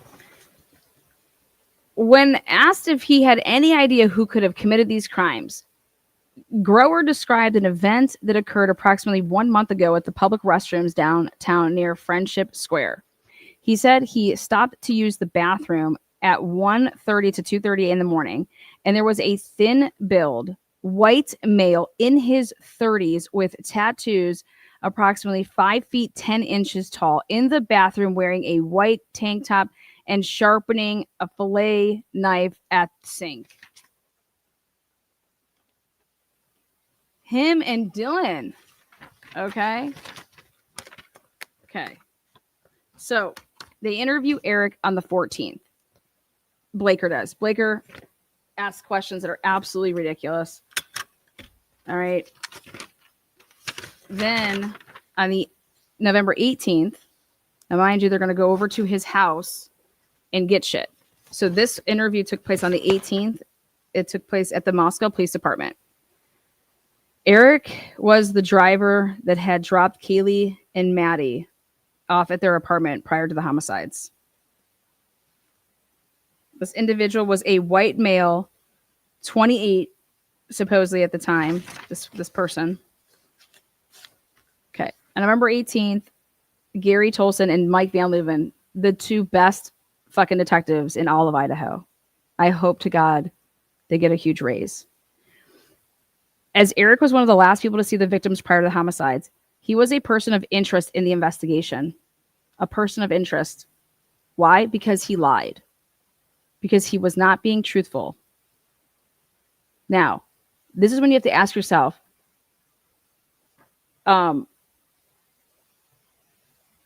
is the right hand talking to the left hand? Because and also are certain people in the know and certain people not? So certain people are just investigating it. Hey, like following their oath. And are there some people that are investigating it that are on the take? Let's just put it that way. So Eric provided his telephone and consent to a search of the phone. So they took his phone if he signed a consent. So it says he provided his telephone and consented to a search of the phone, as well as providing us with the password for the phone. The phone was downloaded during the interview and returned back to Eric before he left. The consent form of the phone was scanned and the scan placed on a disc to be given to Moscow Police Department. The original signed consent form will be transferred to Moscow Police Department. Eric also consented to giving us a sample of his DNA. I took the sample using buccal swabs. I transferred these swabs to the Moscow Police Department. So then when I would go and look, let's see when this got put in on the 18th. So this is just another person that if you're going to be comparing this person's DNA, so this is on the 18th. Let me tell you what else happened on the 18th. Brian went to the DMV, okay, and there would have been activity surrounding a white Honda Elantra on the 18th. Eric Grower gives his DNA on the 18th, gives consent to search his phone. Didn't take his phone on the 14th when they interviewed him, so he has then time to, from the 13th now to the 18th, they'll hear whatever's on it. Sometimes as a tactic, they'll let you keep it for a little bit longer to see if you're communicating with people. Okay, he provided the password for it. Now, Eric removed his shirt and allowed us to look for any injuries he might have on his arms or torso. No injuries were observed. This interview was recorded with both audio as well as video recordings. These recordings have been placed. It says these recordings, plural. Like very bizarre. The interview was recorded with both audio as well as video recordings. So that means if you're going to sit here and try to tell us that there's no video, there is, and we're going to get it like right now. Eric advised that he was a driver for both Uber as well as Lyft. He drove a 2011 Prius gray bearing Idaho plates. He said he's one of the only drivers in the area that serves Moscow. We covered some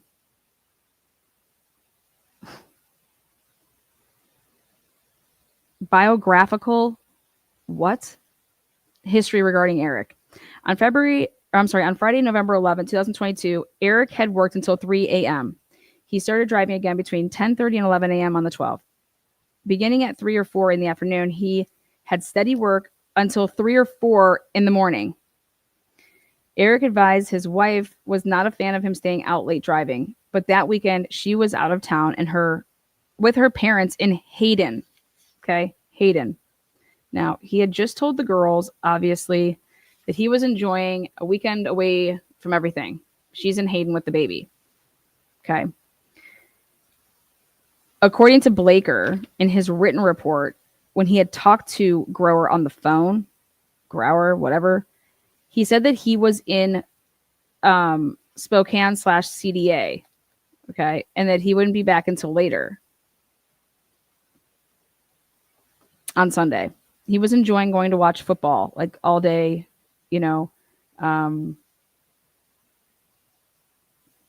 So I think it's interesting that he decides to drive, unless he went to a bar in Spokane. But why would you do that? You know how far that is from being in Moscow? But that he could come by later. Anyways, Eric advised that he had given Kaylee 10 to 15 rides since the last school year. Eric said he also gave Maddie rides, but didn't know about Ethan and Xana. Eric said that around 10 p.m., Kaylee had texted asking him for a ride to the corner club. Eric thought that there were 3 girls on the ride. Eric advised he drove them directly from the house where Kaylee lived to the club. He advised he had driven this route several times before. Eric said he doesn't remember what the conversation was in the car on the way to the club. He said he has not heard or overheard any problems from the group of people that Kaylee is usually with. Eric said he tries his best not to be a creep. Eric said he got another text from Kaylee at 1:45 asking to be picked up at the grub truck. Eric said when he picked Kaylee and Maddie up at the grub truck, Kaylee sat in the front and Maddie sat in the back. Eric said he drove the 2 girls directly from the grub truck to their house. Eric said that Kaylee was a little more drunk than Maddie. Well, actually, Van Leuven, you just don't listen.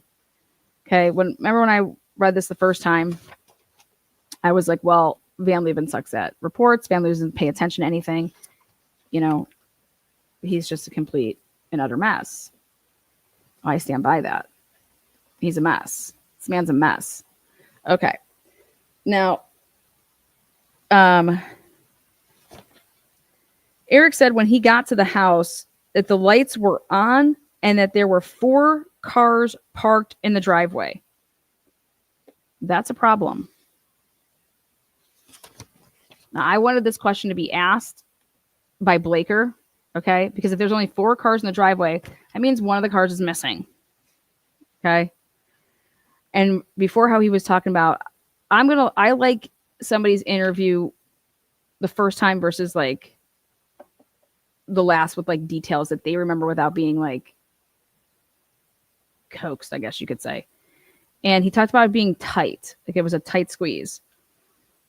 Anyways, he said that when he got to the house, the lights were all on and that there were 4 cars parked in the driveway. He said he noticed a black SUV on the left side sticking out. So what's interesting to me with that is that one of the other cars is missing. And this is pretty specific. So that means that one of the other cars was missing. And now think about it. Why did they ever go and take Maddie's? They wanted all these cars as infotainment centers. Okay.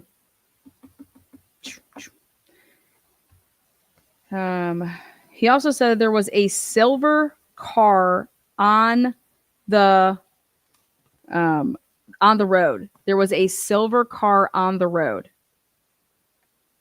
There was a silver car on the road. What the fuck does that mean? There was a silver car. Remember, he's asked, this is going to go into like the undercovers. There was a silver car on the road. Well, on the road where? Eric did not notice anyone walking on the road. He doesn't mention the silver car, though, to Blaker. Eric watched the girls go into the house. He watched them go into the house. Eric said on this occasion, they didn't pay him for the ride. Well, that's funny. Blaker didn't even ask. They didn't. On this occasion, they didn't pay him for the ride. Why not? How pissed would you? Oh my God, you know how pissed I would be finding out after the fact if I'm this girl's the wifey poo here. Wait, you were out till 3 in the morning doing these runs, or are you lying about that you didn't? I mean, what? What do you mean you didn't get paid? Who the fuck would do this and not get paid at 2 o'clock in the morning? Who would drive around for all these hours and do this shit? Well, I can tell you who. Somebody that's getting paid in a different way. Somebody that maybe drives people because they're Uber drivers or, but they're selling something else. I'm getting paid for my motherfucking drugs. I'm not going to do this and not get paid. You have to support your family. Okay, whatever.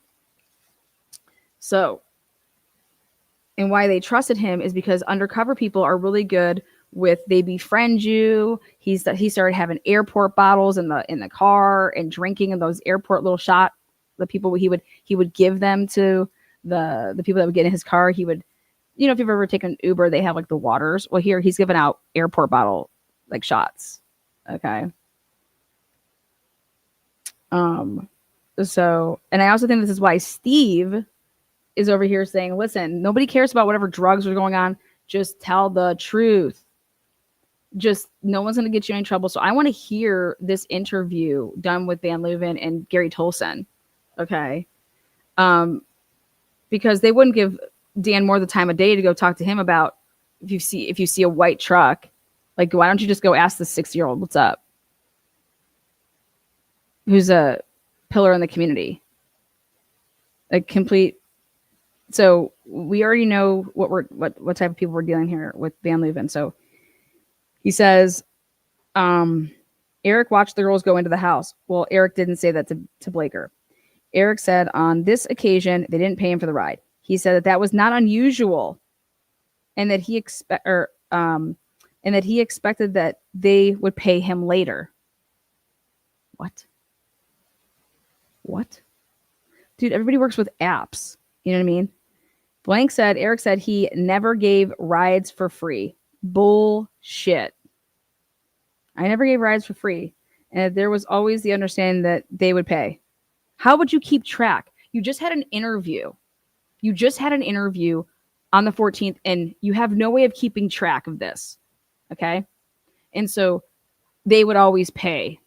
How do you remember if you're not keeping track of who would owe you? Especially if you're giving rides like literally all day to a bunch of people. And these people aren't dealing with Jeez. I just can't even believe this. Anyways, moving on. Eric said he has never been into the house or anyone's house as a driver. What do you mean as a driver? Have you been in there not as a driver? You know what I mean? I've never been as a driver. Well, have you ever come over as a friend? I don't know if you know what I mean. Like, what type of an answer is that? But then again, it's Van Leuven writing. Eric advised that the girls' state of inebriation was pretty standard. Eric said that this ride was off the books, meaning that it was not managed through, one of the Uber or Lyft apps. The girls had his number and contacted him directly. Eric said that 5 to 10% of the rides he gives are off the books. Again, my ass. 5 to 10%.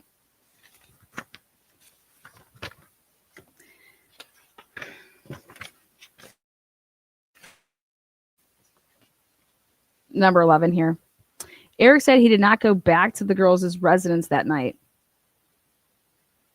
When asked to provide an alibi, Eric stated that he was home at the time of the homicides. How do you know when the homicides were? Remember I told you guys that? I'm like, how do you even make that comment? You have no idea when they were. That he was home at the time of the homicides. Unless they say, where were you between 3 and 4? Where were you at 5? And then, because to say an alibi, to be able to write up a report like this and to say the word, he's saying alibi, because I know how Mike Van Leuven and them talk. They're like, hey, we ask everybody this, but where would you have been between this time and this time? Eric said he could support him being home at the time of the homicides by providing security camera footage from around his house showing his vehicles as in plural. Vehicles, plural. Well, I thought your wife was in Hayden. Showing his vehicles parked there and what time he got home. I asked him to provide a copy of this footage to the Moscow Police Department, and he said that he would. What? Now check this out. Why would you ever, Van Leuven, this is your interview. You would say, what do you mean you can provide an alibi? What do you mean you have surveillance footage of places around you? What the fuck are you talking about? Think about this. My questions would be, oh, so do you have a camera? No, but my neighbors do. Like, say that's the next one. Oh, well, who are your neighbors? Can I get their names? Can I get their phone numbers? You know, because I need to obtain this fucking shit. Okay, I need to get this shit. But here's Van Leuven, lazy fuck. Van fucking Leuven, man, lazy. He says, I asked him to provide a copy of this footage to the Moscow Police Department. You want an alibi? Yeah. You know what? Yeah, go ahead. Send it into the Moscow Police Department. And he said he would. Oh, okay, sounds great. Have a great day. I was later advised that he had brought a copy of that footage into the police department and turned it over to them. You were later advised. I was later advised by who? Like, what a shitty ass report. Who advised you of this? You followed up with this and like, yeah, we have it. Okay. Well, don't you want to, I mean, no, this is the way him on the stand. When was this wrote? Van Leuven Poovy. Oh, that's right. Ready for this? This interview was on November 18th, 2022. Guess when this was wrote up? These people, man. This guy. Well, first of all, he doesn't know what he's doing. But he does. He does. He's a sneaky fucking fuck. Right here. See this part right here where it says reported date? Reported date. They teach you this day one, Van Leuven. What does reported date mean? The date I write the report. Okay, so you wrote the report on 11/18/2022?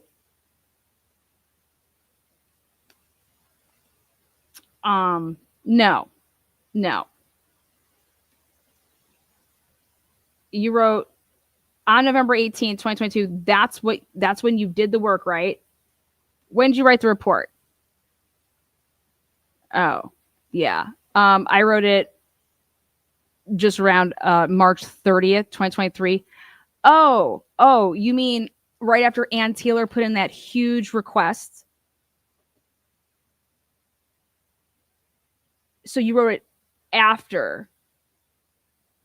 So Ann Taylor didn't get this. So you weren't going to provide this until Ann Taylor kept on supplementing her requests, right? This is so piggish. I don't mean it because of this whore's pigs. Like, that's how I mean it. Like, this is such hoe work. Okay, this is cheat. Why? Look at the approval date. Yeah, the approval date's March 30th, 2023. Mm-hmm. He wrote the report just a couple days before that because they approved them right within just a couple days, sometimes the day of. But he tries to mislead and he's saying the reported date. Bitch, you did not report this on 11/18. You went and did the work on 11/18. You didn't report this on 11/18. Who did you report this to? You didn't write this report on 11/18. You are a liar. You are an absolute lie. And that's why it's over here as supplemental 170. Because if you actually wrote the report on 11/18, you piece of garbage, because I'm going to show you when you really wrote it. Look at this one. That's right before it. This would be 169. Okay. See that 12/30 date right there? Again, Van Leuven does it. Well, that's just the date that he actually went and did the action. Look at this. Approval date, 3/30. So all of his shit, it fucks with all of this. So I got to go back to the next one. Let's see. Whose is not Van Leuven's? He's writing up all of his reports at once. It's very obvious. Oh, Mike Van Leuven. Oh, he did this, he's saying, on 11/15. Oh, you did? No, you didn't. What is this one? This supplement adds the audio from those interviews into evidence. When was this? Oh, 3:30. Yep. Garbage. What is this? Just trash. It's just such a trash can. What's this one?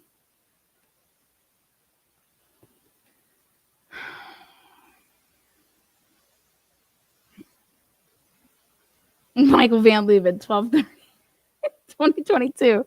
What'd you do here? Oh, I interviewed some broad. Okay. Lazy. Oh, let's see. We have to go to one that Mike Van Leuven wasn't involved in.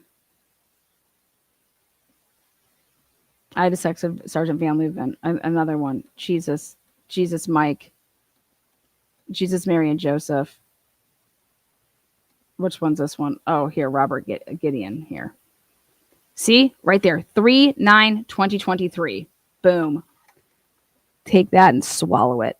Okay, so your reports were actually written between 3/9 of 2023. Okay, because that's the 165. Okay, and 3/30 of 2023. That's when you actually really wrote the report and submitted it. So then I'm going to go back to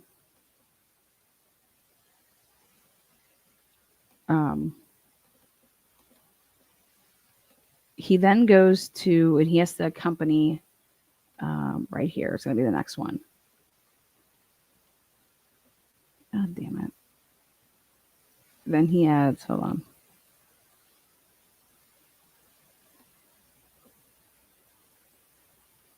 Nothing further. Van Leuven.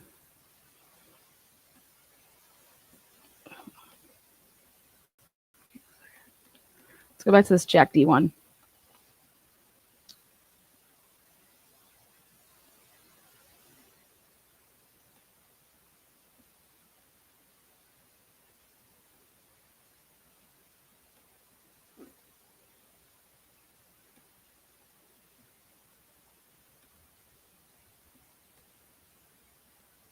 One second.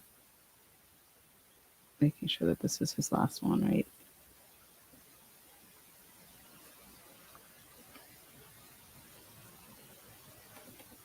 Okay, so he writes up Jack D's first. And then he comes to write in. Okay.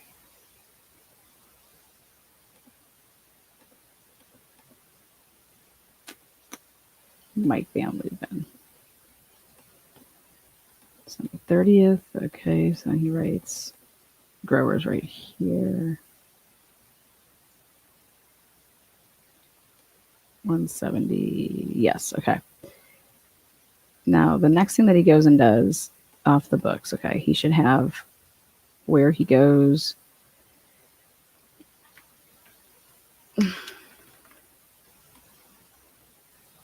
He goes to his freaking house.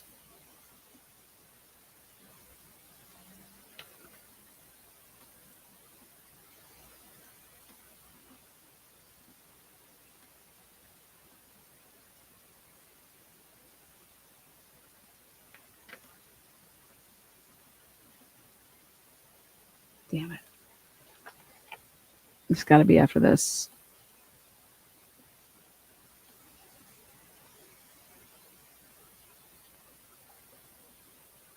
Okay. What does he do on this day?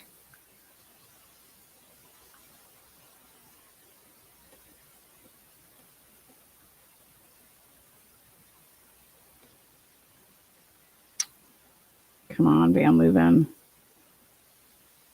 When do you go? Where's the 19th one? The one that you did on the 19th. 12/1.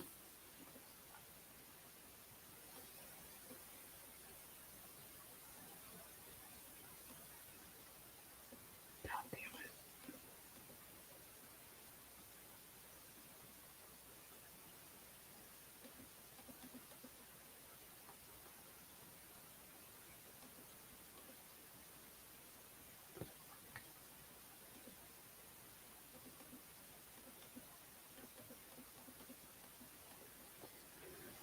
Oh, 12/3. When did you do this? December 3rd.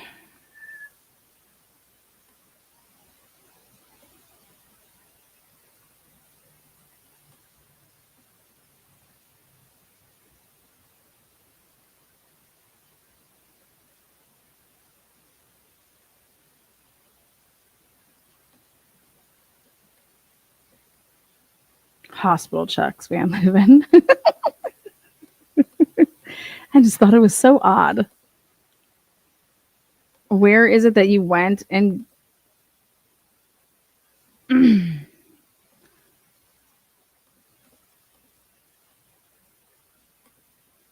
Does anybody know the report where he has to actually say that he went to Eric's house and they took photographs of his vehicle? Because I want to show you something. Where he says that he went and did this is hilarious.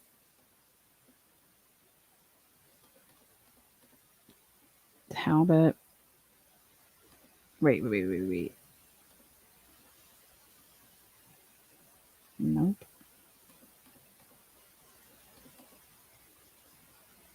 Nope. Fuck.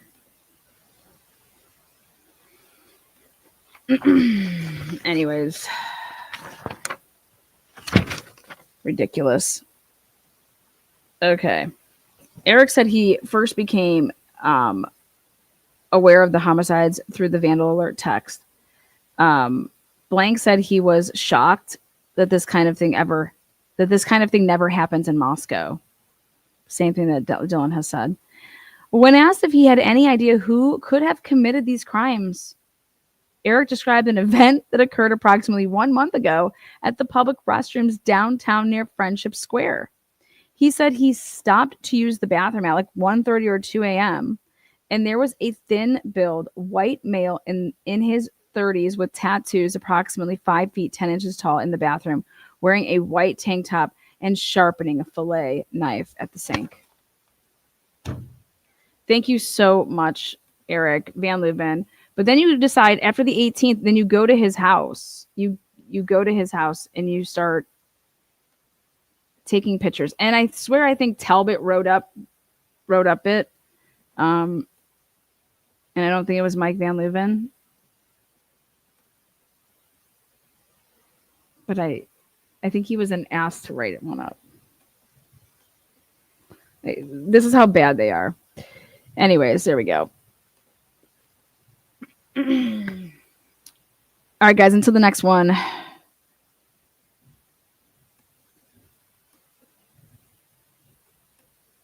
Eric would go on to, guys, hang tight. Eric would go on to play Santa. Literally just weeks on December of 2022. He goes on to play Santa at the police department.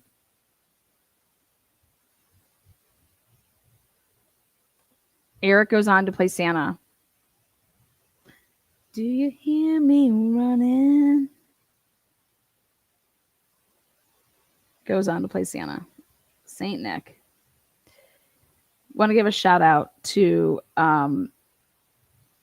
yes, he played Santa in December of 2022. I put out the pictures. Why they act like he doesn't, they don't know who he is. They act like they don't know who he is. How could Eric play Santa? There's pictures of him. Here's Eric playing Santa. I'll show you the pictures right now. Eric playing Santa. There. Straight out of the police handbook. Santa, a.k.a. Eric Gower, passing out gifts. Is that right? Now, I just believe that he was a confidential informant. I believe that he befriended all of these sorority chicks, fraternity guys. Yep. And he was just reporting on stuff to the police. That's what I believe. And I believe that they couldn't out what he had been doing, and you're not going to out any of this, and that's just what it seems like to me.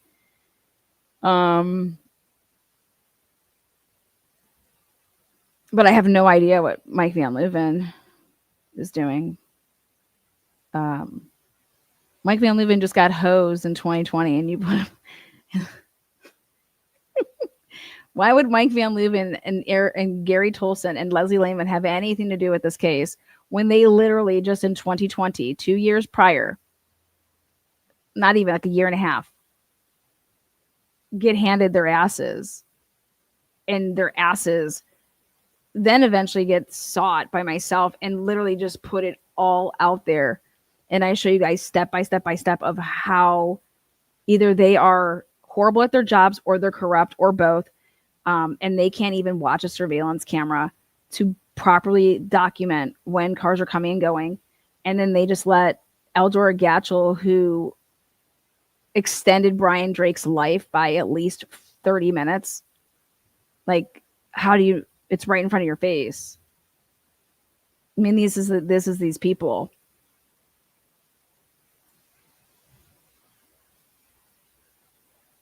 Yeah.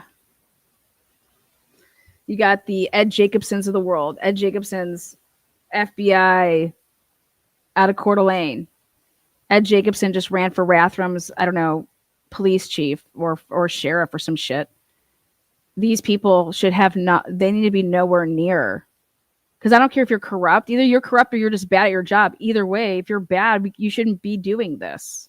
They're bad. They put the motive on Brian Drake's murder about a guy that got shot due to patience, due to stealing patience.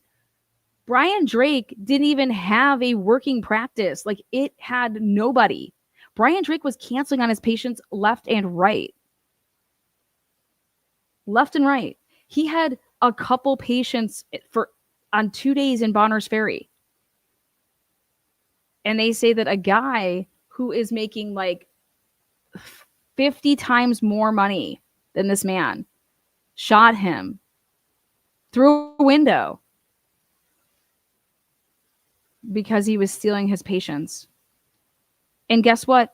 They lied and made said that they had this confidential source that they didn't want to say who it was.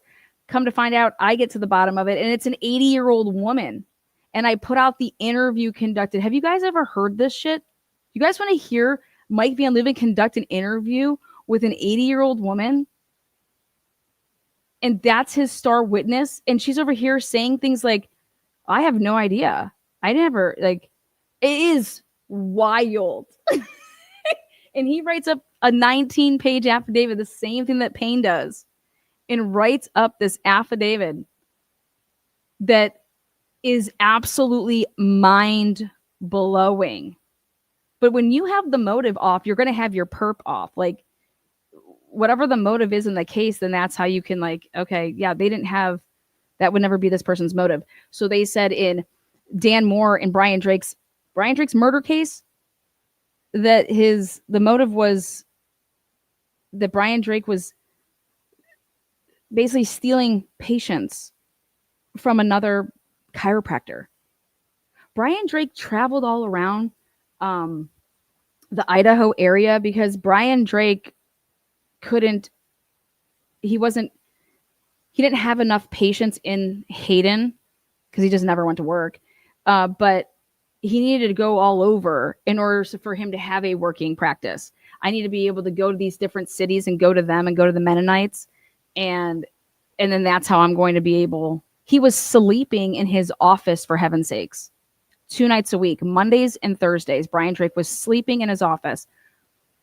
His wife was GPS tracking him. She was accusing unbelievable shit. Here, I put it out there. Let me go to my page here. Mike Van Leeuwen, just phenomenal at his job. Let's see. If I go to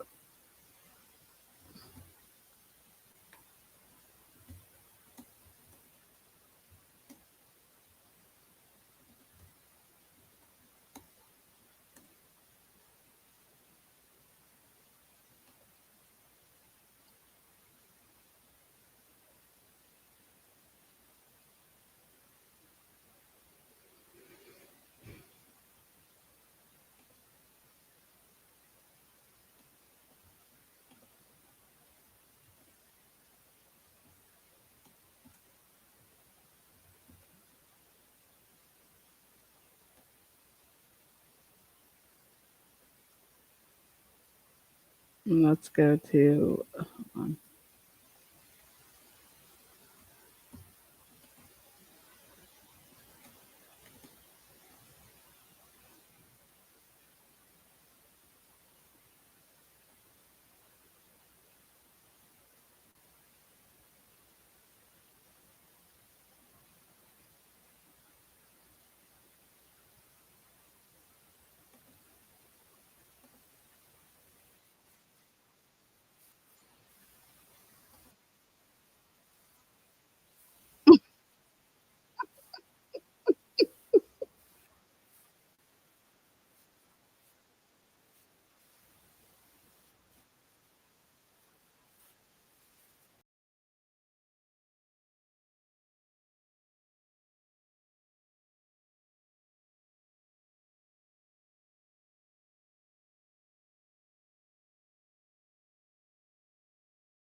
Okay.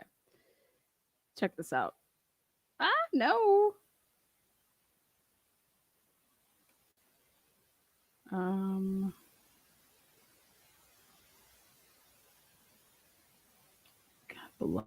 bless it.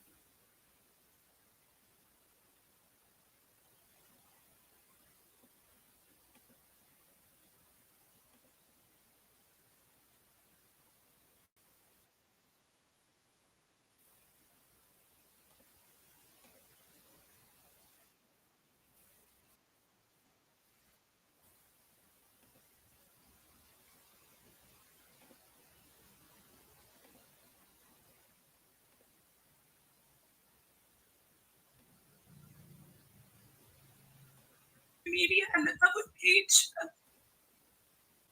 And he was deceased at that time. Okay. Thank you. The state tried to just turn this over to the defense without any audio. Okay. They acted like the audio didn't exist in this interview. And this is Brian Drake's wife being interviewed. And listen to this. My name's Bob Miller. I'm her pops. Bob, nice to meet you. Willie Cowell. Okay. Yes, nice to meet you. Willie Cowell is doing this interview. Willie Cowell just had to turn in his own brother for literally having sex with little kids. They ran a daycare. Okay. Willie Cowell. All right. He's now the chief of police in Bonners Ferry. All right. Again, I have no idea what's in the water in Idaho where people think that you can interview people together. Why is Jennifer in an interview with her dad? This is so not. Is this the first time you've been up here? Yes. Since it happened. First time I've talked to anybody in the area. Okay. One person I always has that. I think you picked that guy today. So, You think what? I said I think you picked that guy today. Oh.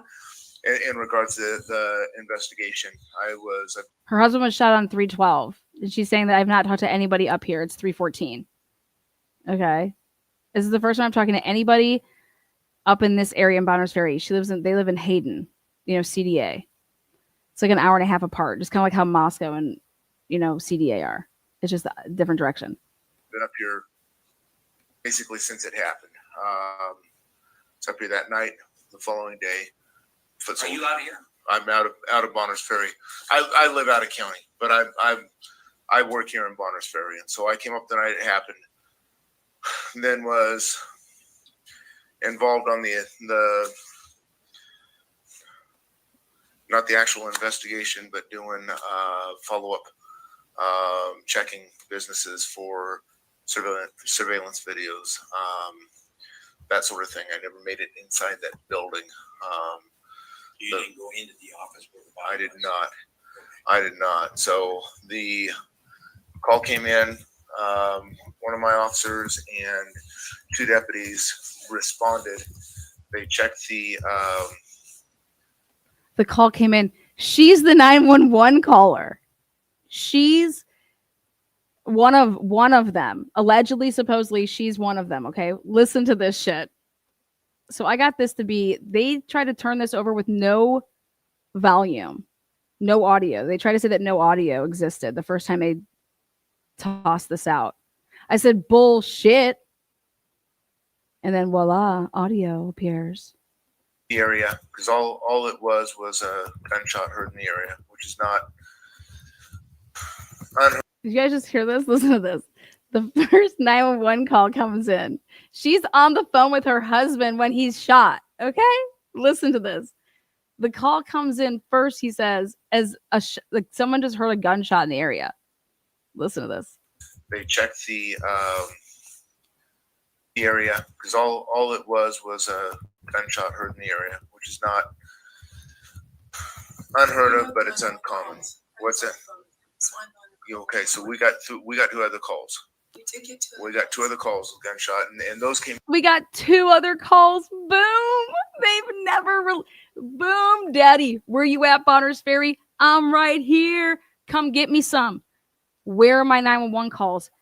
There's 2 others besides hers. You guys have only ever said that there was one from Isaac Bunderberg, and I called you out on this shit. You are so full of shit. So full of shit. There is a call before 7 p.m. and you're gonna toss it up. Brian Drake was not shot at 7:27 while on the phone with this broad. Okay, that's not what happened. There was 2 shots because the second shot was the setup shot, meaning they shot a gun through the window to make it seem like he was shot through a window. Okay, which means that you have to actually shoot him before that, another time. That's why there was more than 1 gunshot. Isaac Funderburg is an eyewitness. I spoke with him personally.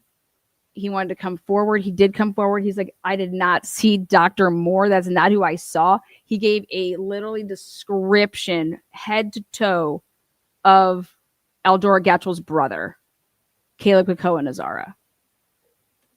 Head to toe. Van Leuven says the same exact thing that I'm saying right here. And just buries it.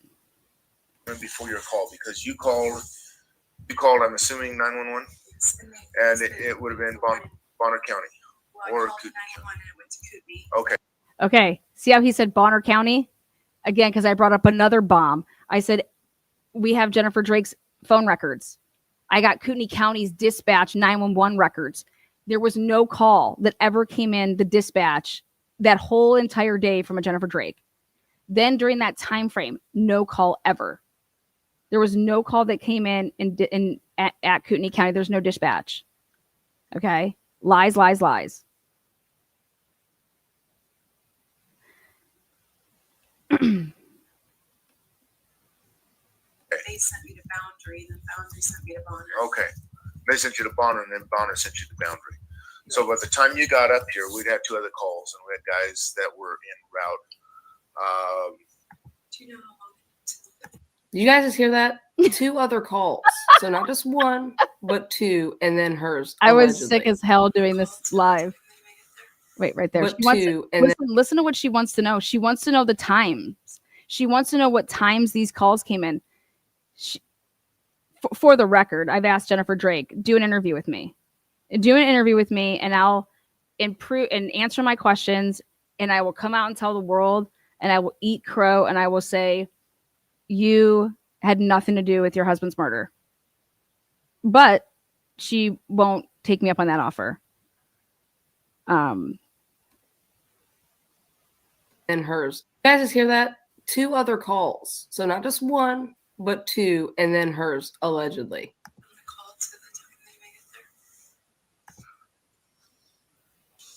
Probably around 2 minutes.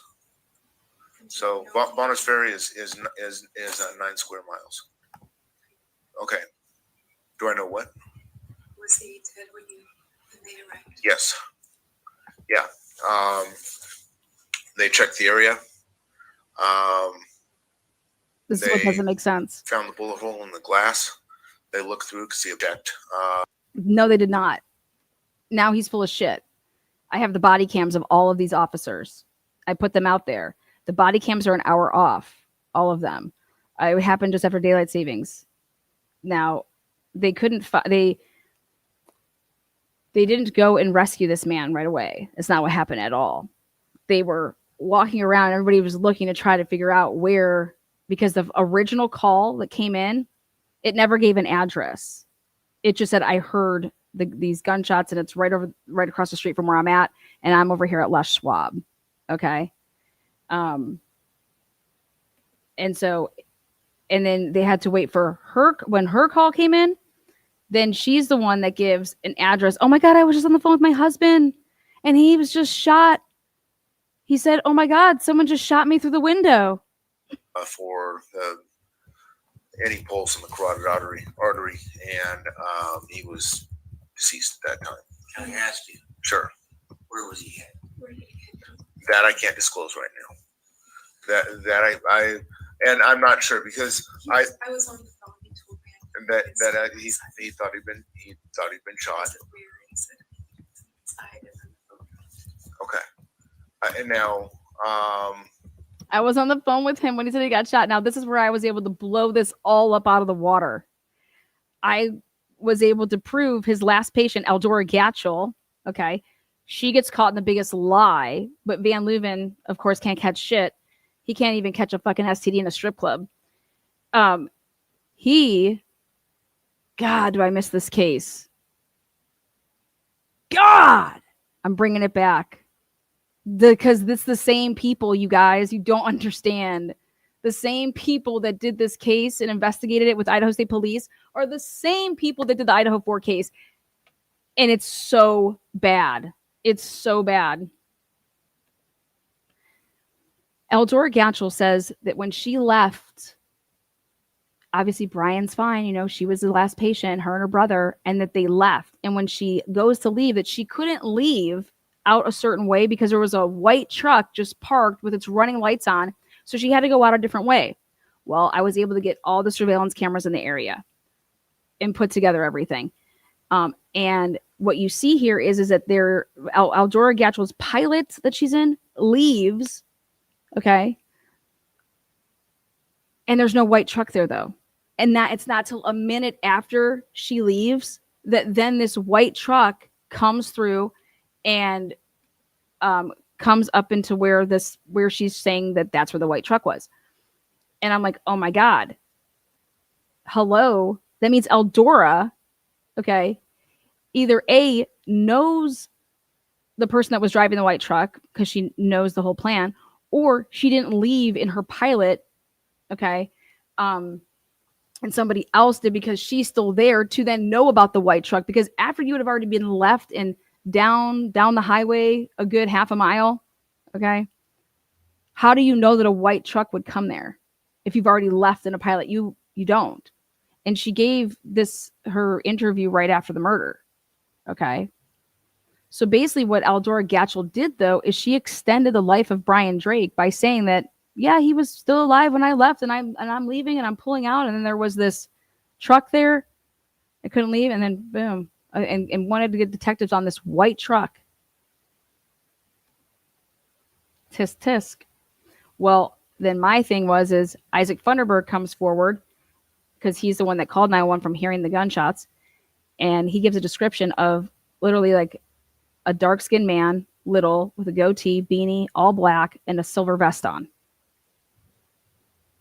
Well, what am I able to get my hands on? Eldora Gatchel videotapes her brother playing the ukulele in Dr. Drake's office right before his death. What is he wearing? You heard it. Exactly that outfit. And he's a little Hawaiian dude. Okay? And so I said, well, that's funny. Because then Isaac Funderburg, who is the eyewitness who was right across the street, who called 911, he said that he then sees a guy coming along and gives that description. And then he's like, oh, hey, did you hear that? And the guy like looked at him and then he like ran off. And he's like, that's what made me suspicious of this guy. Well, I said, well, that's funny. If the shot happened, how Jennifer Drake's saying, then Isaac Funderburg could have never seen Caleb Pucco and Azara because they would have already drove away in the truck and took off. The only way that Isaac Funderburg could ever see that dude is obviously before they would have drove off and away in the pilot. So it had to be before the pilot ever leaves. Because if you're going to see this man who he told the police that he left in the pilot, you'd have had to see that man, Isaac Funderburg, would have to see that man before he ever left in the pilot. How hard is it? Well, when you need to bury the truth.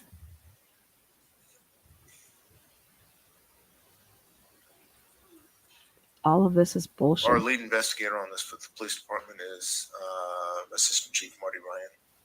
He's got a vast experience, and he would probably, if that was information that could be disclosed, he would probably be the one that I was. Mr. Mayor, how are you doing? Doing good. I'll find another spot. Yeah, if you can give us Not a problem. all right. Not a problem. Thank you very much. Thank you. Appreciate it. So I can't disclose the specifics there. And let me rephrase that. I'm not sure if I can't, or if that is not information that's being released. I'm not sure if I You should don't think use I've the turned words this over to anyone? Are you out of your mind? I've turned this over. They won't do anything because everyone's Absolutely protecting is. everybody. So have you been in contact with Marty? Marty's the one who called me and told me over the phone while I was driving that Okay. he died, and then that was it. Okay. He, Do you have Marty's phone number? I don't Now, according to Jennifer Drake, she's like, I talked to Marty. He called me, but he only called me to tell me while I was driving that Brian was dead. That's not how you give. That's not what you do. Sorry, that goes outside of the best practices as well. All of this is outside of this. You know. I guess I could scroll back. I don't know if that was the number he called me on or if it was the police department's number or what, but he said he would be at my house to meet with me that by the next morning, Wednesday, he sent Ken from Kootenai County. Kootenai County, and he showed up that night. Ken has been very kind and very helpful, but Ken's answers are always, I don't know, that's not my jurisdiction. I'm sure he knows more than he's saying, but it's not his. He's never been up here, or at least he wasn't on it. Everything that he's being told is related.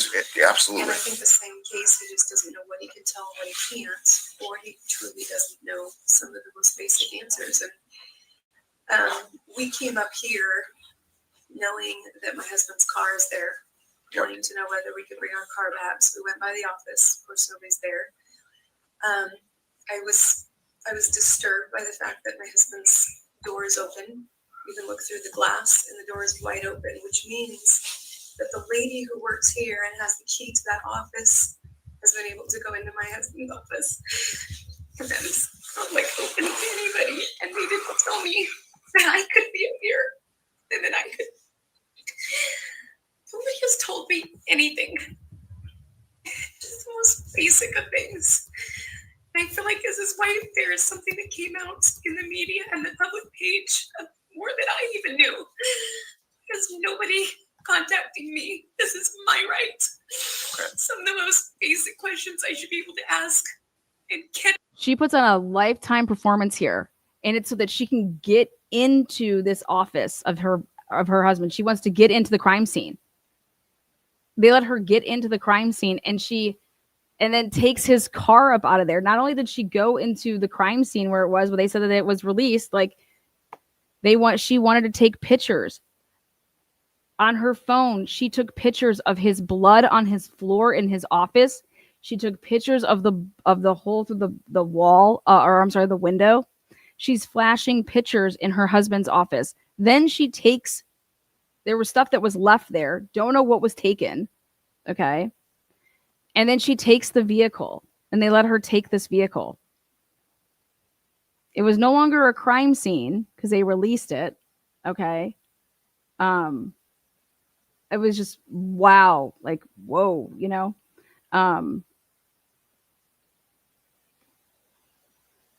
know it. Nobody else will call me.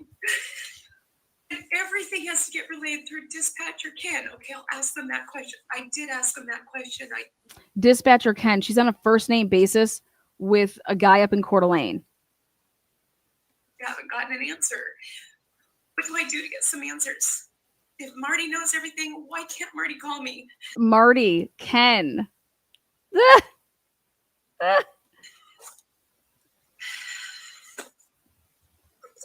Okay, and I'm not going to speak for Marty other than he has been up. He was here this morning when I got here at 11. He was here until about noon, and he has been. I don't think he's gotten any sleep since this happened. So, Mrs. Drake, please understand that we're not trying to avoid. We're in the infancy stages of an investigation here.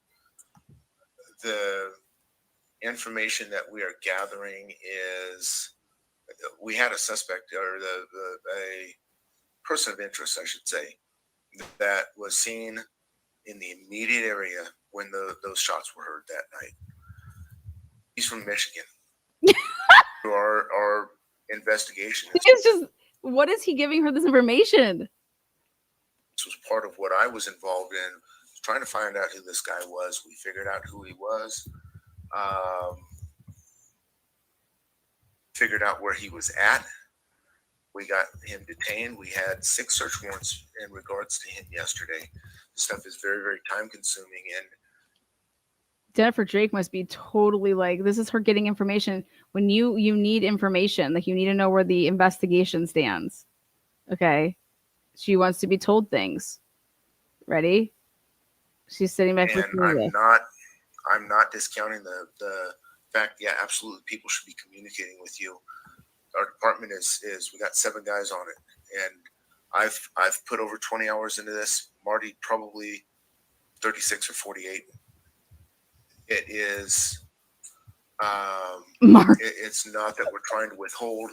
It's just we don't have the available resources to maybe reach out to the family like you guys, this is all lies.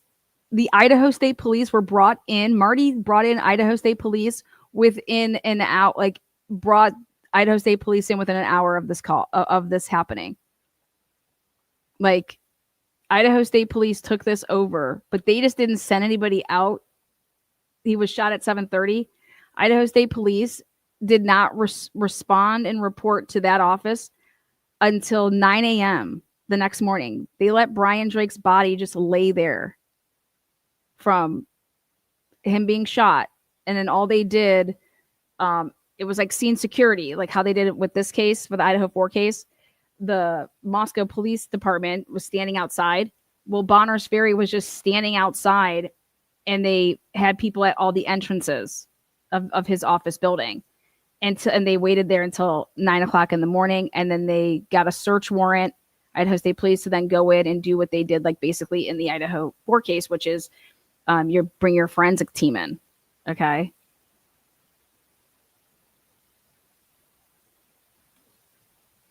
So whatever he's spewing to her right now, talking about like they don't have resources and all this shit. Idaho State Police, this is on the 14th. This is on March 14th. The murder was on the 12th. Okay. Idaho State Police was brought in on the 12th. This is Willie Cowell, who's the chief now. What was the chief? When our main focus is trying to find out who did this. Through our efforts, we were able to find this guy.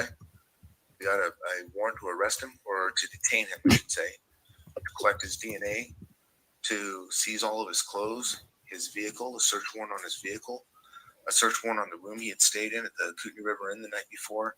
And so, look at this tea that he's just giving her.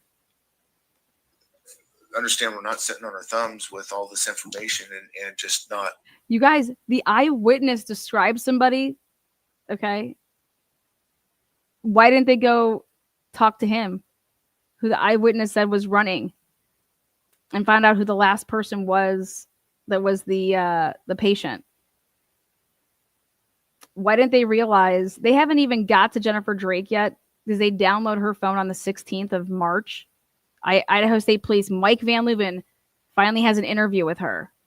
And oh my God, that interview. What a fucking mess. She's like, yeah, my 911 call isn't on my phone. And he's like, what? Here, do you care if we download this? Then her cell bright comes back. She made no 911 call from that cell phone, ever. Yeah.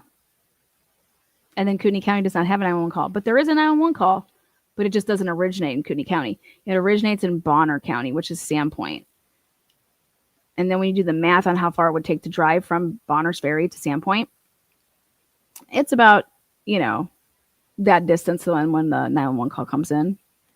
And they could never expect in a million thousand years that 2 people would call in for hearing, oh, we heard a gunshot. We just want to let you guys know that. That's what saved the day here.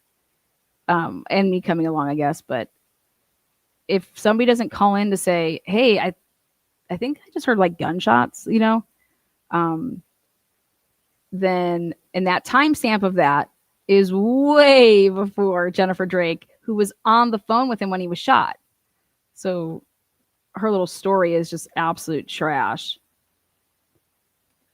No, okay, and I get you realize that, and I apologize if And then what you realize is that Brian Drake's phone and Jennifer Drake's phone, they are communicating with each other. There is this, 9-minute call, 9-minute and 15-second call. But the problem is just because Jennifer Drake's phone and Brian Drake's phone are communicating with each other, that does not mean that Brian Drake is on the other end of that phone call. In fact, when I realized and found out that the pilot left, but then Eldora Gatchel talked about the white truck, she saw it. Yeah, the pilot left, but Eldora wasn't driving that, and neither was her brother. I was able to uncover the fact that Eldora Gatchel went earlier that day to the airport and picked up her niece. Her niece was in town. Her niece is like a really beautiful girl, like mid-30s at the time. Totally Brian Drake's type, by the way. And that she actually drove in a different SUV there was another SUV involved. And I uncovered that, provided all of this shit to multiple defense attorneys, provided this shit also to Ann Taylor to say, hey, these are the people that you're dealing with, the Leslie Lamans of the world and the Mike Van Levens and the Gary Tolsons. This is the case that they had in 2020, right before this case, 2022. This is what they did. And this is they're horrible. And I don't know if it's because of corruption. I don't know if somebody higher above them told them, hey, look the other way, but here's what you're dealing with. people haven't been communicating properly with you again, it boils down to resources.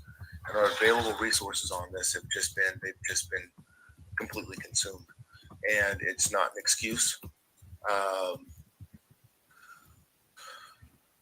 Ask me some other questions. She's also lying. They sent people out and they have interviews with her on the 12th, right before midnight. Okay. She's acting like nobody's talking to her. That's not true at all. None of that's true. She literally drove down here to get information. Okay. And to be able to get into her husband's office. That's what she did. And guess what she does? She would succeed.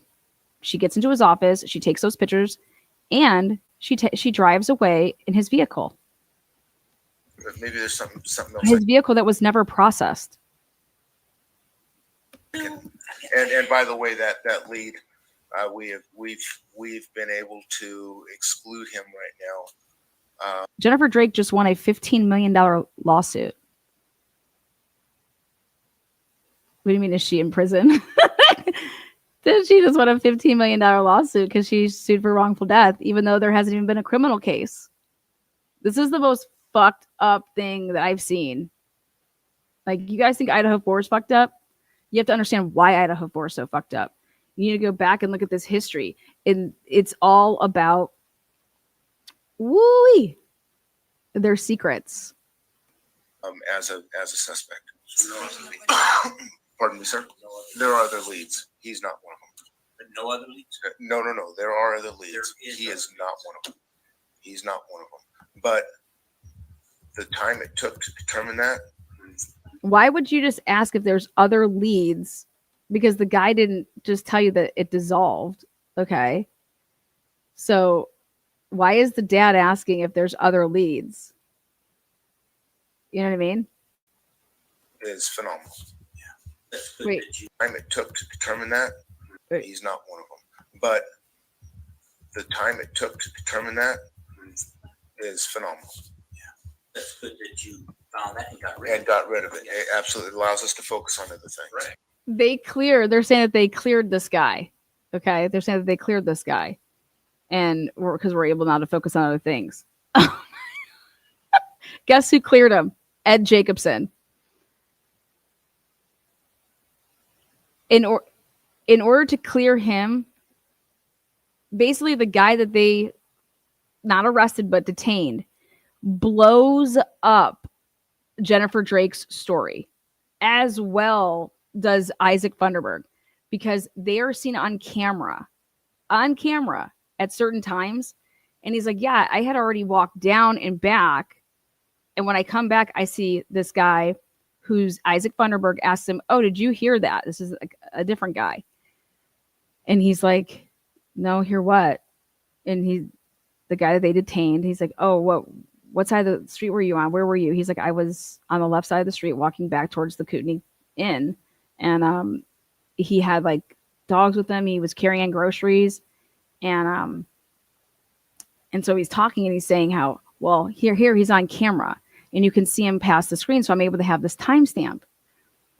And again, I provided all of this and I said, you guys, the time that it took Isaac Funderburg, because he calls 911 and tells this, he then goes off to the store afterwards. Then he comes back.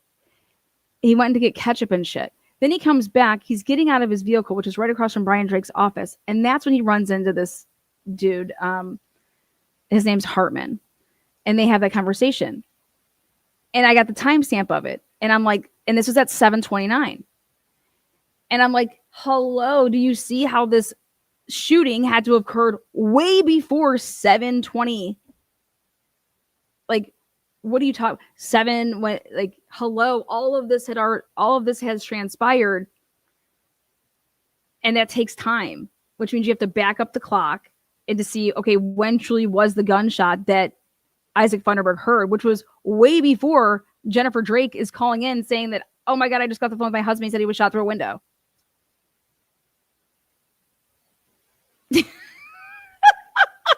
These people. Ed Jacobson. Woo. Ed Jacobson. Did you not realize it? You had to have realized when you heard that shit was really fucked up with what Jennifer Drake was saying, wasn't it? Hartman and Isaac Funderburg literally, as well as the surveillance, blow this case out of the water.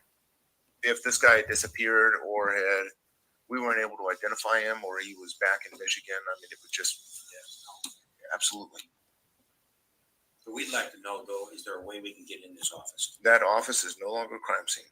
There you go. So, I mean, but who has the key to the building? The owner?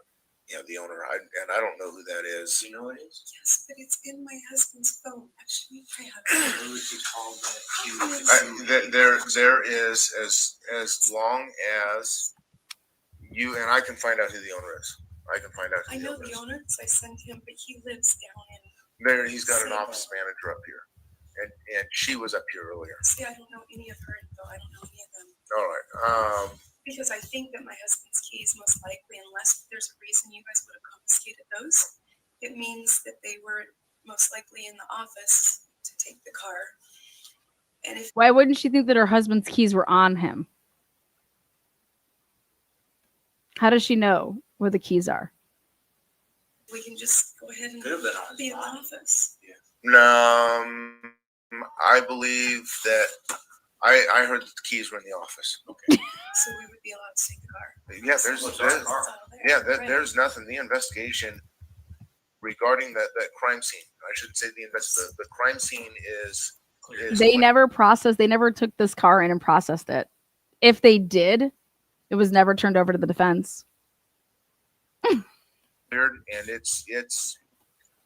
there's nothing keeping you from going into that So building. can I ask this question? I don't mean to provide this.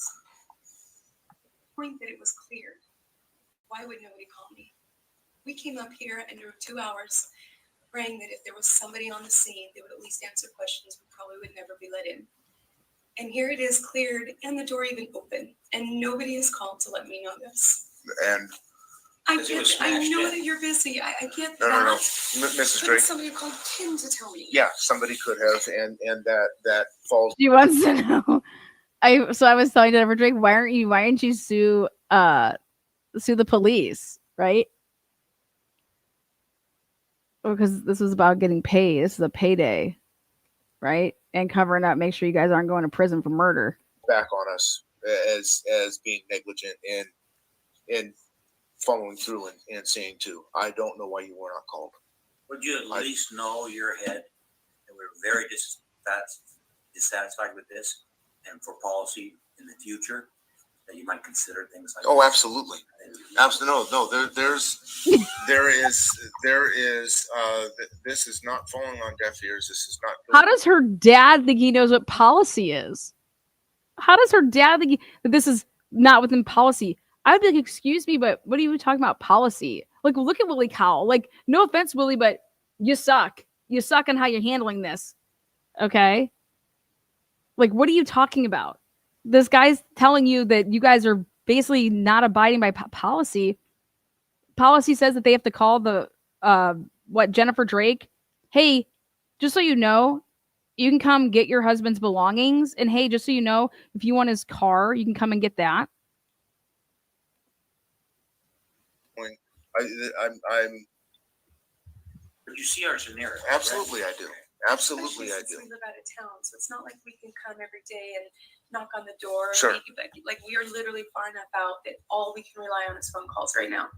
Unless we're going to come up, find no answers, have to go back and forth, and not to mention the millions of other things I'm having to deal with. No, The crisis of this is hard for us to have to take the time to try to round people up just for an answer, or what do we do, and the things that I need in here. I know that I can't get the phones. All of his patients who are going to show up at the office on Monday morning, because I have no way to reach any of them. They're all on the schedule. Any of them that haven't heard, which I'm assuming they all have. She needs to get these files. She is trying to pull a file because he keeps track of everything written down. She was trying to get his phones. She's trying to get his patient files. Why? Oh, because one of those patient files is so important because it blows up the other narrative, which is Eldora Gatchel and her brother ever getting work done by Brian Drake that night. Okay. Brian Drake kept really good records, but he did it all by hand. When I say really good records, he even wrote down that he owed his steroid dealer and drug dealer money, and he would put it down on his chart, the drug dealer guy, because he was swapping out, hey, I'll adjust you, and you're going to give me these pills I need. And so, and whenever time he had like when he would take on like a new patient and stuff like that, you have to have like a new, he has like a card that you're filling out. Also, either people pay in cash or people pay with card, and he has like a swipe thing that's connected to his phone.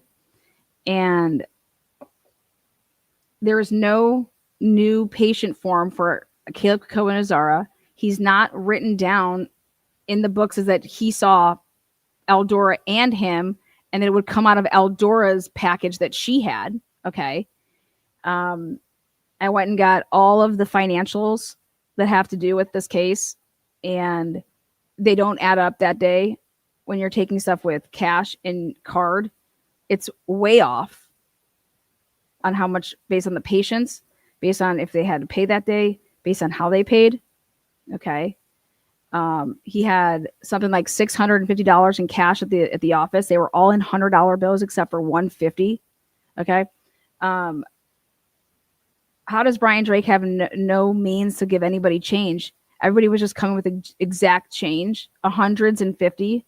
Like what? Yeah, right. Come on. It's very bizarre. Very bizarre. Yeah. Okay. He has a business phone and a personal phone. I have none of the access to that except for on his phone and in his file. He also had a burner phone. He had 3 phones, maybe 4. A business phone, a personal phone, a burner for sure, at least one that was in his backpack. So all those things I'm waiting for constantly, which is why I'm needing to know the What do you mean you're waiting constantly? Today's it was the 14th. She's of what is going on up here. It's not just I want to go see the place. It's because I have to deal with all these people that everything is pending on your investigation. You know what I'm saying? Absolutely. I have to tell these people do. what. So You don't think his patients are going to understand? She's over here trying to say that I have to let these people know that Brian's not going to be there on Monday for his appointments because he was murdered. Because they didn't release the name of the victim for a long, long time. Like we're talking days.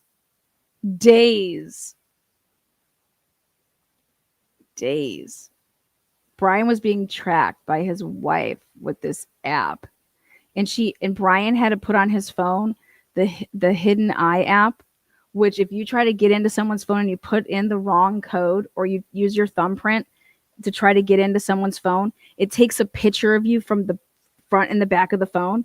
Guess who found that? Wow, right the fuck here. Guess when she did this? The night before the murder.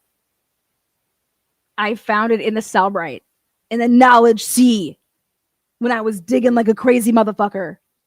And I'm like, oh, look at this. Oh, is that right? I send it to these fucking attorneys. And I'm like, oh my God, look at this shit. Holy shit. The night before, she is trying to get into his phone. I put the pictures out that's showing. And I got when Jennifer was Airbnb their own house, their own living house.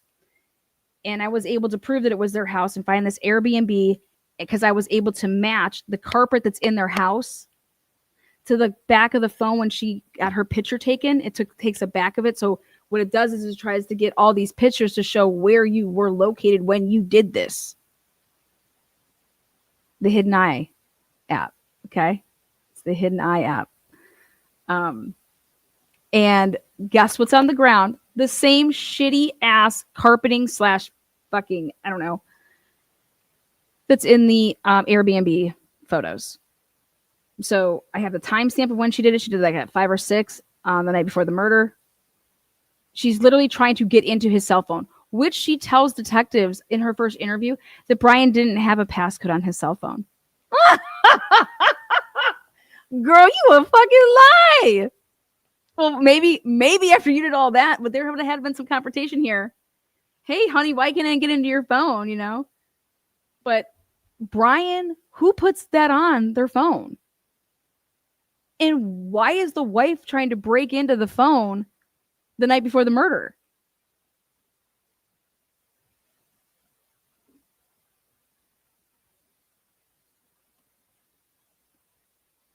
So, what are the chances? I know that his phone, I know this is, I can track his phone, and I know that it is about a mile from our house. The Idaho State Police, I'm assuming, is Yes. in their parking lot. Yeah. Oh my God. Close. Right there, she says, I know his phone is like about a mile from our house at the Idaho State Police because she's tracking it. I figured this out too. They asked her in the interview when she got on Life 360 app again. Like, and she said that she hadn't been on. Here she just tells, because this interview that will happen with the Idaho State Police is going to be 2 days from this, like, you know, on the 16th.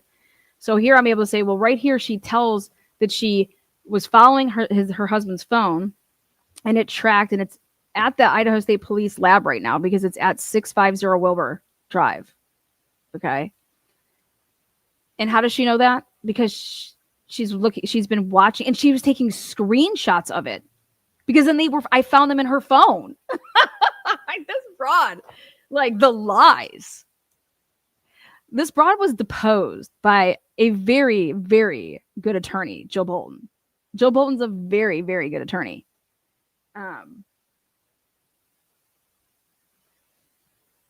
Joe Bolton deposed this woman. It was a 2-day depo. Okay, leading up to this civil case that was just ended up being a complete fucking shit show because of the corruption. And dude, oh my God, the lies of this woman. What are the chances that I can get all that info? If they're going to keep the phone, that's totally fine. I don't need to touch the phone. Is there any way they can download? That's where all of our pictures are that we would need for the funeral home. He's got a personal, has all our photos. He has a business. Guess what? She's so full of shit. They have a synced account. Okay. She has all of the pictures because they have their stuff synced together. She doesn't need to get into any of that shit. In fact, she has these people's numbers. She is lying, straight up lying. And how I can say it so confidently is because I have her her entire Cellbrite. I have it. This has all of his patient info that I need to get to reach these patients. I can't wait until a couple of weeks. And I'm okay I'm if they doing a huge even documentary on download this it case for me, and or Idaho 4 case combined. I don't found know this what case. the process would be, but I would be really grateful Copy. if they would Make a copy copy. it for My me. documentary that I'm making has this case with it because I found this case from the Idaho 4, and it actually has a lot to do with the Idaho 4 because it has these same detectives. And my personal experiences with them and how I tried to then, I was literally turning over fucking mass amounts of proof of what the fuck's going on in Idaho. And I want to know who, I mean, it got buried, and it got buried by defense attorneys. And I want to know when we're going to start talking about the real issue in Idaho, which is that all of these attorneys and judges are in one big circle jerk, okay? And they're all working together, and they're all protecting. You either get in line or you're going to be blacklisted. But you know who was ready to take down the fucking police and ready to take down Jennifer Drake? Was Jill Bolton. Jill Bolton. Jill Bolton knows that Dan Moore didn't commit fucking murder. Jill Bolton knows that Jennifer Drake is lied her ass off. She can prove it. You want to know how she can prove it? Because I know how much I've turned over.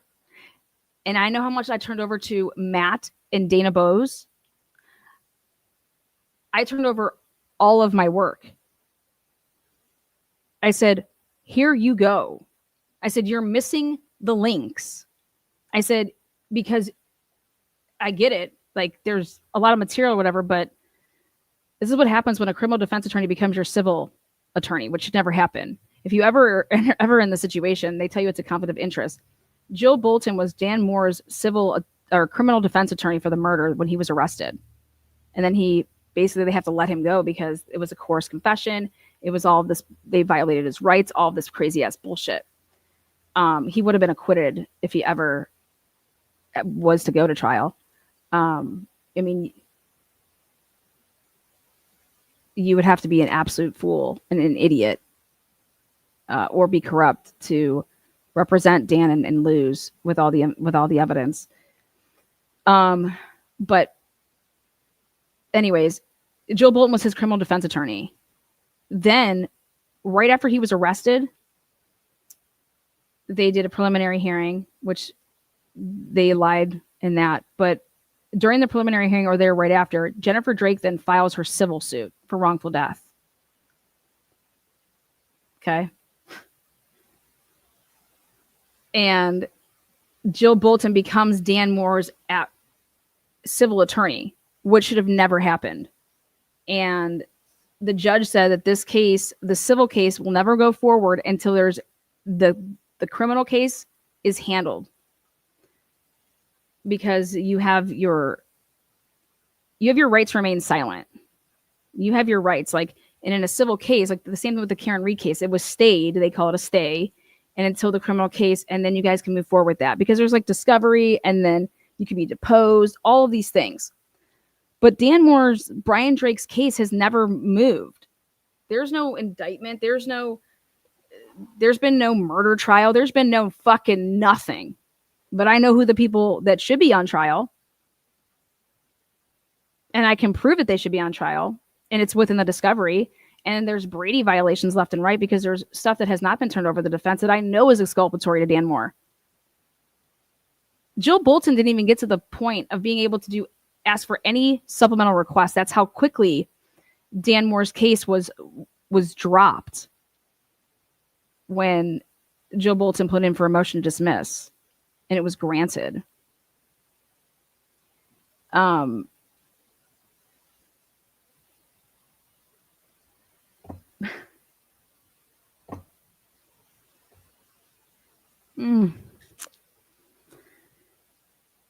So yeah, the real problem in Idaho is these attorneys. Yeah, they don't need to be in bed with each other. And that's what I see. I see like Dana Bose lied, and I have it on recording.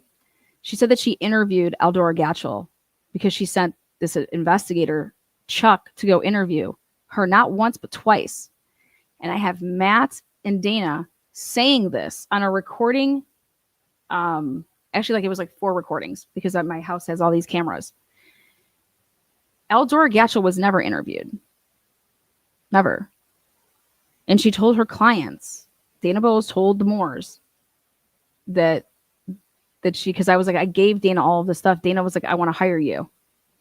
I was like, listen, this is everything. She's lying.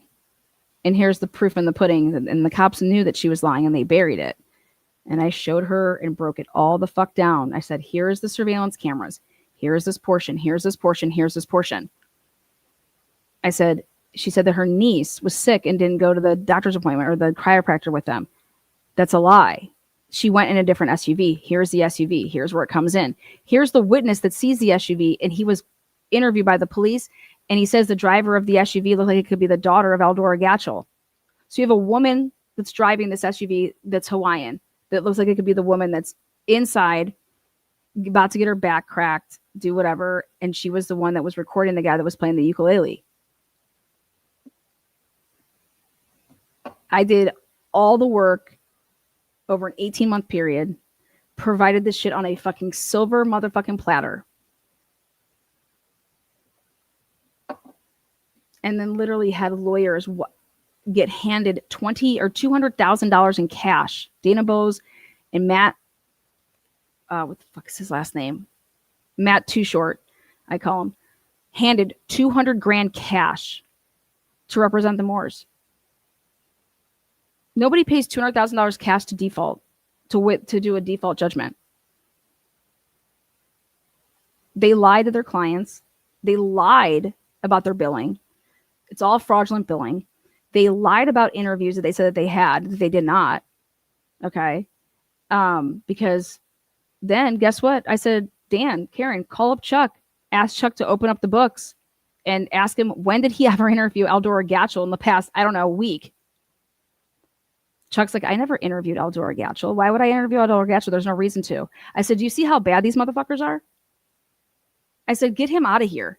I said, but thank you for being honest. Bye-bye. No, I never interviewed Eldora Gatchel, he said. You didn't interview her twice? You didn't go over there? Dana didn't send you? No. I went through all my notes. I've never interviewed Eldora Gatchel, no. Not in the past week? Nope. Interesting. So why the fuck would the Moore's own attorneys lie to them before trial? And why aren't you deposing Eldora Gatchel? Well, I said, I got Isaac Funderburg. Will you be a witness in this case? Absolutely. I said, would you give me your phone records? Absolutely, you can have my phone records. I was like, did anybody ever come and get them from you? No. I call up Dana. I email these people and I say, hey, I tell the Moores, hey, where's Isaac Funderburg's phone records that the police wouldn't have got? They should be in the criminal defense discovery. Nope, they're not there. Do you understand? I had a screaming match with these fucking people. And I said to Chuck, you do not possess Isaac Funderburg's phone records, because he tried to tell me that he already went through them and there's nothing to see. I said, it's hard to go through phone records that you do not possess. I said, I'll wait for a phone call and I'll give you even a week to search through the discovery. And you can tell me. He had to call me and he had to eat crow, who's a private investigator, who had to tell me that you were right. His phone records aren't in there. He's like, I'm really confused because Jill Bolton said that they were. And I'm like, what are you talking about? Jill Bolton doesn't have anything to do with this right now. You're dealing with Dana and you don't know what you're talking about. And I said, and I have Isaac Funderburg. I was like, he is willing to give you his phone records. Why aren't you guys going and getting the phone records? There's a 7 to 10 year window on these. You do understand that. And you are pushing your limits. You need to go and get these fucking phone records. Or do I have to do that as well? Do I have to ask Isaiah? And he's like, yeah, you want to come with me to the store? I'll get you whatever you fucking need. He's willing to testify. He was willing to give you his phone records. and he was willing to tell the truth about who the fuck he saw that day and how many times he was actually interviewed versus how many reports they ever wrote about it, which is insane. He was interviewed 9 to 10 times. They only have 2 reports of ever interviewing him. All lies. They never reached out to him after they said, here, we're going to arrest Dan Moore. Hey, we think that this is the guy that did it. They never put a lineup together with Dan Moore's picture in it. In fact, they put a lineup together with Eldora Gatchell's brother in it at one point and gave it to him, but gave it to him weeks later. And he identified the guy to enough to be like, yeah, I mean, I can't say that that's not him. I can't say like for 100%, but I see similarities in this guy.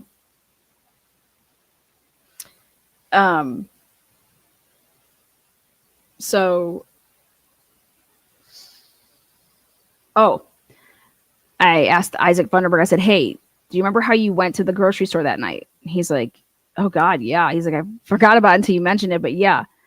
I was like, when you went to the grocery store, which grocery store did you go to? He's like, oh, I would have went to Super One. I was like, how many cameras do they have there? He's like, oh my God, they have so many cameras there. I said, that's what I thought. I was like, did the police ever ask you what time you thought that you would have been there? And did they ever like question, like they were trying to like gauge when you went there, because you said that you had heard it, the gunshot, and then you went to the grocery store and then you had a conversation with your girlfriend on a cell phone, right? And he's like, yeah, no, that he's like, they were never wanting to break down anything to do with the grocery store. But he's like, yeah, I told him exactly where I went. I said this. I gave them this. I told them exactly who I saw. I told them that it was not Dan Moore that I saw.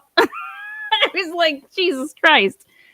Dan Moore's a pretty white dude, man. He's not dark complected, 5 foot nothing. Dan Moore's like, I don't know, I would say 5'10", doesn't wear beanies, doesn't wear black sweatpants and black hoodies and gray vests he's never had facial hair in his entire life. But this guy had like this chin shit. Anyways, this is just so bad. This is so bad. And yes.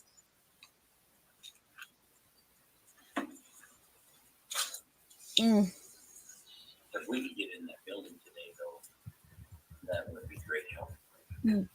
Get that car, bring it back. What's your phone number, Jennifer? If we could get in that building,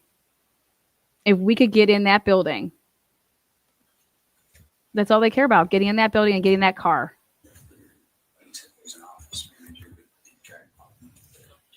If this isn't the oddest shit you've ever seen in your life, I don't know what is.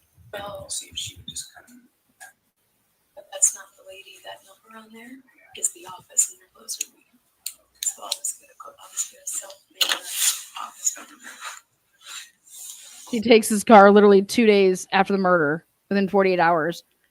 And the Chapins couldn't even get their cars for how long? 2 of them. If we get hold of this lady who happens to be in the area, that would be helpful. The manager in the office. She was asked if they had any problems in their marriage. No. They had to leave Texas because he was being sued. No, He was slapping girls' asses at work, telling them what he would do to that. I mean, just wild shit, Brian. But see, I'm a fan of Brian Drake. I think he lived a miserable fucking life with this broad, but It is busted in. The windows busted already. one of the girls was wearing like pigtails one day, and he was like, "Those are great handlebars and shit." Like, hey, they were swingers. 6811 Main Street. Do we have a local contact for that? or who would have it. Okay, then Yeah. I think they'll be there. They're on Brian's phone. Oh, they are. And that might You're be gonna where- get to the office. Yes, it should be with this. It's always connected with this car keys. You know where the body is right now. If it's They okay. just- I believe the IC you know where the body is. possession of it. That's how you're talking So about. they- You know where the body is? Like that's what her dad says about Brian Drake. She refers to her dead husband as the body. Like, do you know where the body is? That's what her dad says. And then she says it in her interview with Idaho State Police. It's very, very bad. It's very bad. Oh yeah. Oh, I'm sorry. Yeah, tell the people with Peterson. Yeah, we'll be doing that today. I'm sorry. Once I get on a roll By covering the this, time I egregious. cleared out of here last night, they had not made entry in the building yet. And made any entry into the building? That we made our initial entry when back the Thursday night when it happened. But no, so we need to get a search warrant to get in that building to do the investigation. It covers our bases if we get in there and someone down the road, so we're not challenged as to, and it's obvious why we're in that building. But a judge needs to say, yeah, you guys can go into this building and conduct your investigation. So we had to do that, and then we're following other leads. It was not until late afternoon or evening before they actually made entry into the building. There's a forensic team from the Idaho. She called for life insurance before his body was taken off the ground. She called life. Okay, so let me put something in perspective for you guys about the Scott Peterson case. Scott Peterson did not call one time his life insurance provider. He never called one phone call. Could you find? I was able to find how many specific times Jennifer Drake or somebody that she had calling on her behalf had contacted life insurance, her life insurance provider. She called before they got into that office and got him up off the ground to then send to Spokane. I have it as 13 inquiries about her life insurance. So like on the phone with them, talking with them. Brian Drake was killed on 3/12. They didn't get into the building until 5 or 6 on 3/13. 3 or 4 on 3/13. They were around the premises and doing everything outside. And then they didn't get in until the afternoon of 3/13. Jennifer Drake had $1 million. Yes, Kaylee B. Scott Peterson is 100% innocent. Jennifer Drake was able to get her $1 million check cut and received in hand by April 1st. Do you know how fucking nuts that is? They didn't even have, I mean, this was a full-blown investigation. They don't have anybody arrested, nothing. Like, you have to like get the detectives to sign off and saying that this person, whoever is supposed to be receiving this money, is in no way, shape, or form like a person of interest or anything like that. Well, there's a lot of questions on how that all went down and that money was cut. I reached out to the insurance people because that would be a good route to go to. Like, insurance fraud's a really big deal. And they have a lot of resources. And if they want to put somebody behind looking into like, hey, did you care that somebody just frauded you for $1 million? Maybe you guys want your $1 million back. Like, I was like, you need to potentially go that route. But Jennifer Drake, 11 to 13 phone calls within a week, 2 week period. That's astronomical. And then she gets the money on April 1st, $1 million. State police that was up here, And she had a GoFundMe, they and they made conduct like, a I think it was like 50,000. forensic investigation around the perimeter of the building. They're looking for footprints. They're looking for a spent pistol round or rifle round. I'm not sure what he was shot with. A rifle? Jesus! What? I know that he was shot. They, by the time he left last night, they didn't know whether they're, I mean, can you tell us if there was an exit wound? Was there a bullet that was found, or is it Okay, so I'm not privy to any of that. I've not been privy to any of that. That investigation continued, and that was that the forensic end of it, the forensic side of it continued after I was gone. But they did that part. Why would she be interested to know if there was an exit wound? Anybody ever wonder this? I know I've wondered it for a long time. I can't ever imagine that my conversation, if God forbid my person was to get shot, why the fuck I would ever ask, did you guys find an exit wound? What? What? Why? What? I'm going to tell you why the only reason you would ever want to know that. Are you on the hunt for a bullet? Are you on the hunt to try to find, so when somebody's asking you when you're walking around with God knows what and doing what? What? An exit wound? Last night in the building. Yes. And they're all done in there. It is no longer a crime scene. You're not going to mess anything up. Got full access to it. If you absolutely want to go in, that's your prerogative. Just consider what you might see in there. Consider what you might see in there. It might be best for your own peace of mind. She took pictures. And that's I'm not telling you what to do. It's a suggestion. Exactly. As far as the everything. Dude, they let her in. Nothing had been cleaned up. Nothing. They just let her in, and when she goes in there, how I know this is because she took pictures of it, and she made like a video on her phone. And then Willie Cowell has the brilliant idea of finally maybe I should go over there, and he had his body cam on, and so I got more stuff from that. As far as the bullet hole, I mean, you're going to walk in there and see a picture of everything sans body. He's right. Can you tell me if the bullets? Hang on just a second. Hold your phone. Yes. Who is it? Jenny? I would agree with that.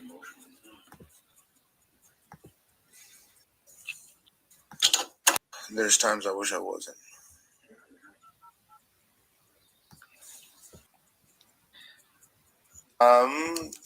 Looking for somebody who's got a key to the building there at 6811. Right. They need to put in the keys. Sure, and that's all we need is a key to get into the building, and then I think everything else in the office.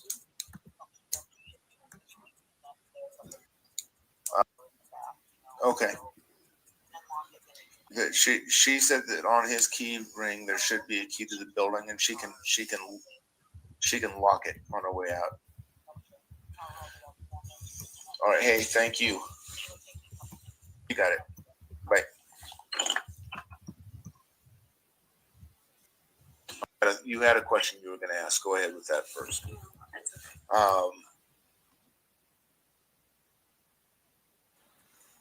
Actually, I don't think it would be answered. Do you think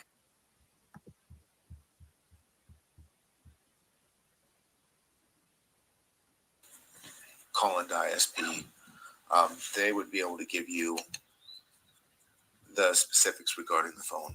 They're in there. That aspect of the investigation is theirs. We did a lot of legwork getting search warrants for the building, getting our ducks in a row, things lined up as far as the investigation around the immediate scene, and that includes the exterior of the building. But once we determined that Ryan was deceased, that immediately just sealed up. Nobody goes in or out, and that scene is held 24 hours. As long as the investigation, there's cops there. watching the scene, but the forensic investigators are the ones that actually allow go in. anybody to go through the drive-through next door. No, it was sealed up. We closed the coffee shop, and the radio shop was. Boom. God, you love this or what? Ready for this? Ready for this shit? What? Why? How does the dad, her dad, know that Brian Drake, what window he would have been shot through? He just asks, are you allowing people to go through the drive-through area? I mean, no offense, but he could have been shot through there's a glass window for the door. It's all glass. It's like, dude, these motherfuckers know way too much, man. Yeah. Does anybody know if the curtain or the shades to that window was open or closed? Does anybody know if the blinds were open or closed? They according to Eldora Gatchel, they were open. But guess what?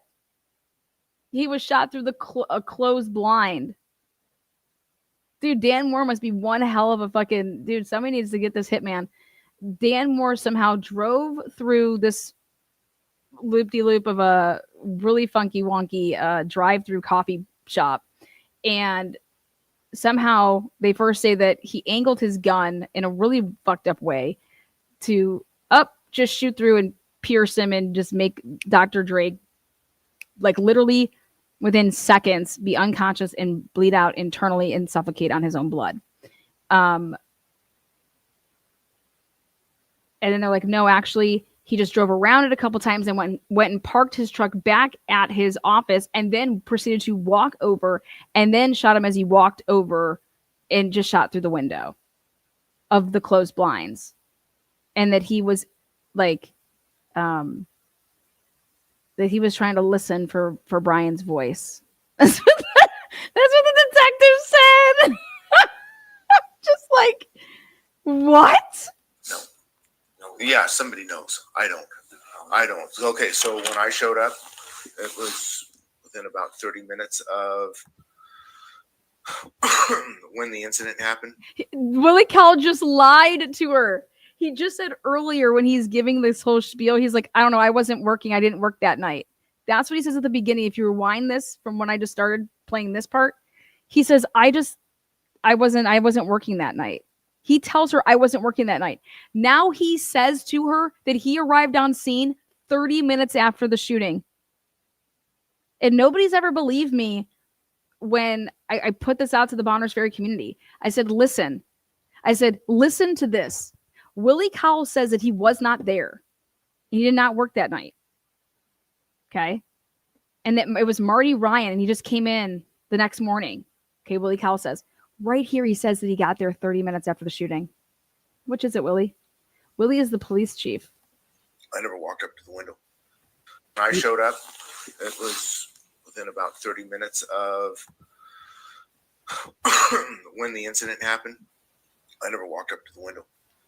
We taped off a wide area around all the way over to the glass shop next door. What a liar. Wide area around the building. And we had one guy that was posted inside that area. He was one of my officers that was originally assigned, or that was initially assigned. And he documented everybody that went in and out of that scene. If there was nobody there that needed to be there, and again, I was up here. I did not need to go inside that. All I would do is potentially step on evidence, potentially mar something, potentially that is sealed until those forensic investigators. I will say that. There you go, Willie. You got one thing right there. I have no reason to be over there. I'd be trampling things. Bingo. Exactly. That tape, once it's up, I have no reason to be going in there until the forensic people go in there. Like, that's their job. Exactly, Willie. And that's exactly what did not happen in the Idaho4 case. As soon as that tape was up, these people aren't going in there. Like, that's not what's supposed to happen. In Moscow, I mean, literally, they just trampled the fuck out of that. Like, everything's trashed. Trashed. I mean, literally trashed. Idaho4 crime scene, absolutely. Nothing. Throw it all out. Throw it all out. I did not go through that out with myself. I would think that they would. That down like shade was open, shade was closed. Oh, no. It's going to be documented. I don't know it. I don't know if it was up or down. It was obviously open enough for someone to see through it. She says he always keeps it closed. That's why. Well, he does, especially during the day. He probably closed it during the night. During the day, you know, if the sun's pretty bright, I'm thinking it's somebody known that he was right there. And I know who was the last patient that was there because I was talking to him while they were back there. Oh my God, right there. I caught you again, Jennifer. Like, oh my God, I totally forgot that you wrote that. Hold on. Or that you said that. I need to make a note of this. You guys should see my more fucking files. Holy shit, Jennifer. 314, baby. Willie Cowell. Damn, Jennifer. You just make mistakes left and right. You just talk too much, honey. She just says that she knows who the last patient was because she was talking to him on the phone. Actually, the way that this works is she didn't know who the last patient was. Okay. Her husband said, supposedly when she talks to Idaho State Police, which will come in 2 days, she tells Idaho State Police that she didn't know when she first called her husband. They talked for like 9 seconds. She said it was because he answered and said, "Hey, I'm still with patients. I'll call you back." That's what she's saying the 9-second call was about. Okay. And I find that hard to believe that Brian would just pick it up normally. Like, no, he wouldn't. He's just going to call you when he's done. But anyways, that's what she says it's about. Brian never said, "Oh, so-and-so are here." And her brother, like, she says that she didn't know. It wasn't until Eldora Gatchel calls Jennifer. Well, guess what time I have Eldora Gatchel calling Jennifer? After this motherfucking interview. See this timestamp down here? It's at 15:15, so it's at 3:15 in the afternoon. Oh my God, you guys are going down, motherfuckers.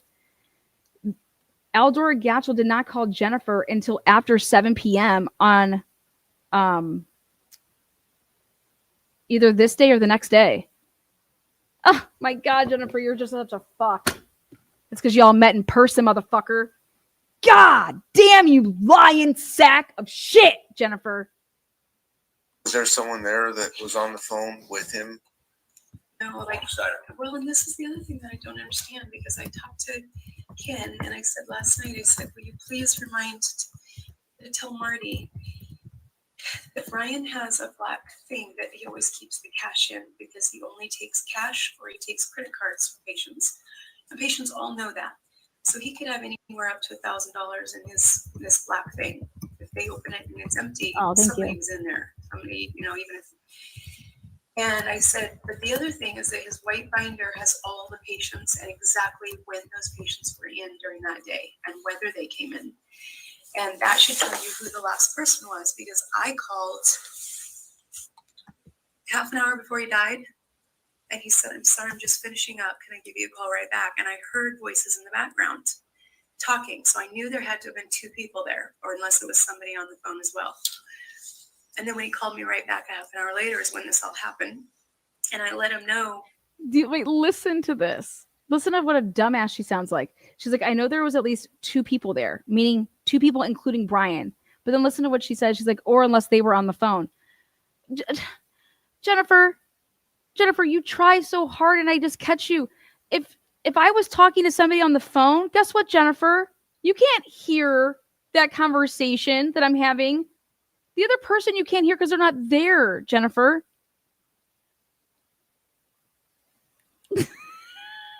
You knew there was 2 people there because you knew it was going down. Okay? Jen. If I'm on the phone right now, you're only going to hear me talking. The person that I'm talking to on the phone, unless it's on speakerphone, which makes absolutely no sense when you're at the doctor's office, that you're on speakerphone.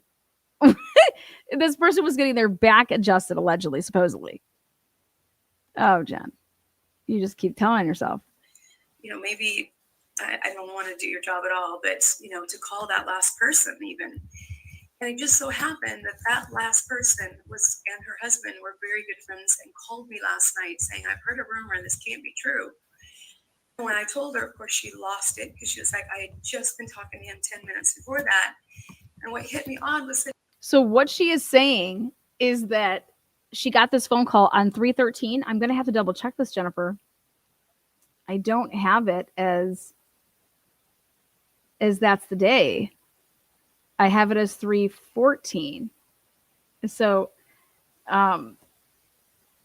listen to this story, because she wants the police to talk to Eldora Gatchel so that they can start controlling the narrative. This is so fucking crazy. I cannot believe people in Idaho that live in that town are not absolutely beside themselves. I am providing all the citizens there with everything. And what do y'all fucking do? Nothing. Last night saying, I've heard a rumor and this can't be true. So listen to this. And then when he called me right back a half an hour later is when this all happened. And I let him know, maybe I don't want to do your job at all, but, to call that last person even. And it just so happened that last person and her husband were very good friends and called me last night saying, I've heard a rumor and this can't be true. And when I told her, of course, she lost it because she was like, I had just been talking to him 10 minutes before that. And what hit me odd was that nobody had called her by then. And again, I'm not judging that based on how busy you guys are. But How would we have known that she was his last patient? because I told him that it's in that white binder and it says exactly when that person was to come in and there. We did not have it. And for what is her name? What's her name? Eldora. She was interviewed today. Oh, she was. We did not know who the last patient was until Eldora was okay. If Eldora was interviewed today, there's no fucking recording of that. Eldora does not get, dude. This. I forgot how amazing this body cam was for my investigation. It's bringing all the feels back. Like, this is unbelievable. Eldora Gatchel, she was interviewed today. Yeah, guess who went over to interview her? Bobby Goad. Bobby go to the sheriff's department, and he didn't go there to interview her. He went there to fucking, because they're all in cahoots. Oh my God, Bobby Goad. Ah! Bobby Goad makes no police report. Bobby Goad has there's no body cam. There's no report. He does not go there to interview Eldora Gatchel. You should hear Eldora Gatchel's what Bobby Goad came over for. This is crazy. This is so sick. Jennifer pushing that narrative. You got to talk to Eldora Gatchel. You have to get it from her. Yes, until today, and that was yesterday morning as soon as I woke up. Okay. Eldora, she was interviewed today. Oh, she was. We did not know who the last patient was until today, and that was yesterday morning as soon as I woke up because I couldn't sleep and I was thinking through that. And that's fine. That's your timing. As of last night, I was shocked that you still didn't know who the last patient was. She was interviewed today, and not by me, by a deputy in the county. Okay. He says a deputy in the county. The deputy means sheriff. Right here, he's proving me, because I said Bobby Goad went there. It's in because Eldora Gatchel. Bobby Goad never makes a police report. Why the fuck would Bobby Goad? You guys understand it was the Idaho State Police's investigation. Idaho State Police would have had to tell Bobby Goad to go do that. Okay? I give this to these fucking attorneys. And I said, you need to depose Bobby Goad immediately. Here it is. Give it. I mean, I am just literally filleting them. I feel like if I could have worked with like an Alan Jackson, we'd be best friends, number one. And there ain't no way, like, this is, wow. Okay. Also, if I would have been dealing with, in the Delphi case, if I would have been doing Richard Allen's work, okay, I would have literally been filleting to Baldwin and saying, listen, you're not going to go down this Odinism shit. We're going to go a different route. Okay, that could be what you think it ultimately happened, but you have to go this route. You have to blow up the lies. You have to blow up the inconsistencies. You do not go with your theories. You blow up all of this. Like, you show where this existed, and okay, well, Where is it? This person, like, he's right here. Willie Cowell, you're going to put his ass on the stand and you're going to ask Willie Cowell, do you remember talking to Jennifer Drake and you told her that so-and-so, a deputy was, sent there? Eldora Gatto says it was Bobby Goad. So you knew that. How did you know that? Were you part of Unified Command? How did you know that Bobby Goad went there? Did you see a police report? And you attack the timeline. Okay. So, okay. Well, it's good to hear. It is. Yeah. It is amazing. It's hard for me to comprehend a little bit when I see that there are 5 different districts working on this. There you go. Jennifer Drake said there's 5 different districts working on this. Same thing in the Idaho4 case. Jennifer Drake says there's 5 different districts. Yeah, because Idaho State Police has 5 different districts. But why do you think 5 different districts are working on this? If you're not being told anything, then how the hell do you know that, Jennifer? She's such a liar, man. I think that it seems in my brain when I read that there's all this manpower. And I'm taking you at face value. I get the grace on that. I get this. This is horrific for a million people. And I'm just trying to have grace with the fact that I have to seek these answers out so hardly. Okay, and there again, this is a lesson, and this isn't the contacting you isn't anything that It's not you. I should be tasked with. No. Somebody needs to be tasked with communicating with the victim and no, Mrs. Drake, believe me, I don't take that at all. I understand your frustrations. You want to take your frustrations out on me. I've got really thick skin. I completely get it. I sympathize. I agree with you 100%. There was a breakdown in communication somewhere along the way. This is a lesson for me for future reference. Make sure that even as just a foot soldier on the outer perimeter, to right. Make sure that there is the family is being addressed, to make sure that whoever is tasked with following up the family does so in a timely manner. And from what it appears and this guy's a complete moron, I write. Complete chode. What's obvious to me is grossly neglected. And I can say I'm sorry, but I ain't gonna mean shit to you. And pardon my language. That's not. There you go. It's not gonna mean. It's the fact of the matter is, no one is still communicating with you. Yes. And I can sit here and explain it away or try to make it. It doesn't matter. The fact of the matter is, no one communicated with you.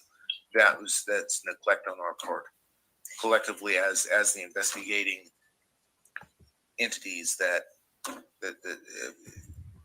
well, and I don't know if somebody keeps telling Ken to call me because he has been very, very kind and very nice. But again, 90% of the questions I give him, he's like, "That's not my jurisdiction. I don't know." So it doesn't help me. And just like your question regarding where was he shot, I can't disclose that.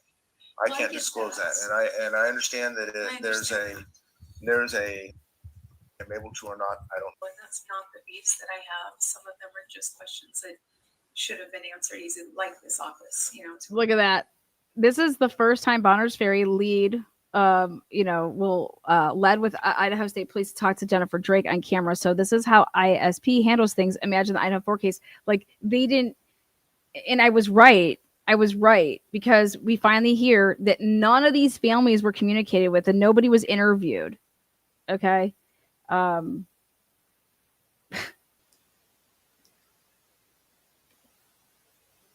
It's an Idaho problem. Where I finally just thought, I'm not going to wait for anybody to answer me. I'm just driving up there, because he doesn't have any of those answers. Is it open? Is it not? Am I allowed to take this? He doesn't have it is no longer a crime any scene. of those answers. So it doesn't help for him to be calling me. They should have somebody calling me that is here. The time to call you, but the fact that they're so focused on what they're doing that kind of got passed by in their memory or in their thoughts of. Okay, so then I want to show you this end part. Okay, so then here they're gonna go. So this is like what the Bonners Ferry SUVs look like. Okay, that was important. I needed that. Then and they were unlocked, so I called them and then he goes over there and he puts on his body cam.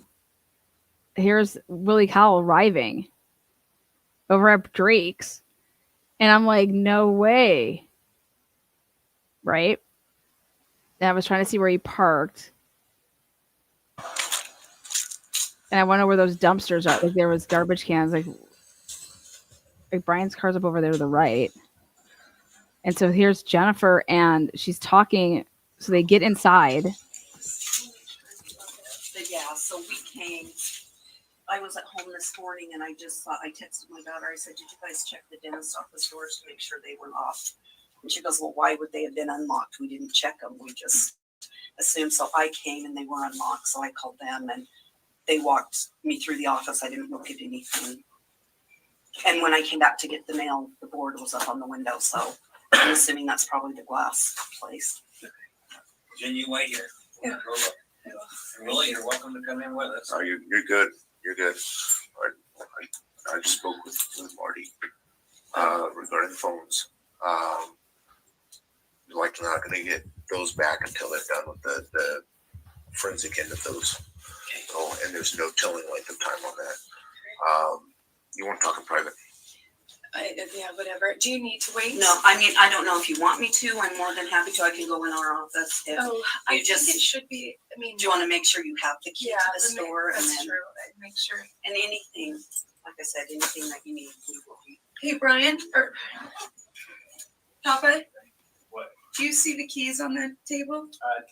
We haven't entered yet. We went the wrong direction because they busted this door down to go to your bathroom or something. That one goes to the bathroom. And it, well, The autopsy is going to take place. Who is he with besides? Oh, okay. And You guys hear it says we went the wrong way. regarding, She also calls her dad information Brian.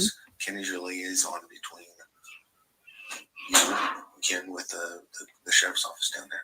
He's going to be the liaison between you and anything that forensic team has with ISP, and that includes the phones, that includes the. So now that it's down there, he will be privy to that. He is your liaison, and whether he's privy to it or not, you would ask him the questions. He would take them to ISP, and then hopefully be able to get back to you regarding. So, but from for the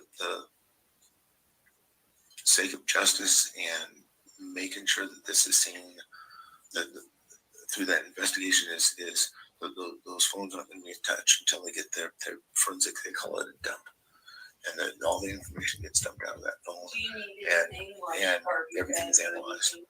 And They didn't say whether they'd make me copy. I didn't talk to them. That's. They didn't say whether they'd make me copy. I didn't talk to them. That's. They didn't say whether they'd make me a copy. She wants a copy of the fucking the dumps of the phone. She wants the images. Oh my god! I cannot believe nobody found nobody. How do you listen to this? Nobody talks like this. Nobody talks like this. I want a copy of them. I want a copy of the dumps. That you're going to have to communicate with them regarding if there's information that you get off there. When I do a phone dump, no one gets that phone, period. But I haven't had to do I don't do phone dumps on something of this caliber.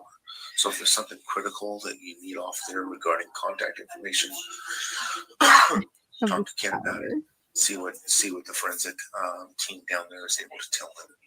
So he is your liaison right now between what they have with all the evidence that they gathered, which is out of here, and what was your first name? Misty. Okay, so he's and whatever they're able to disclose, they'll tell you yay or nay. And he's gonna. okay. Jennifer said it's gonna be frustrating for a while. And it's unfortunate. It's the way these things go. It's the way these things go. Watch It's this. just- Okay. I wish I could tell you more. I know. I wish I could talk to somebody who was here. I know I don't understand things. I don't understand why forensics didn't do his things on his body for 24 hours. You know, and I know they'll tell me all that in the end. I'm hoping. Okay, so why they know it? We've got a secure crime scene here.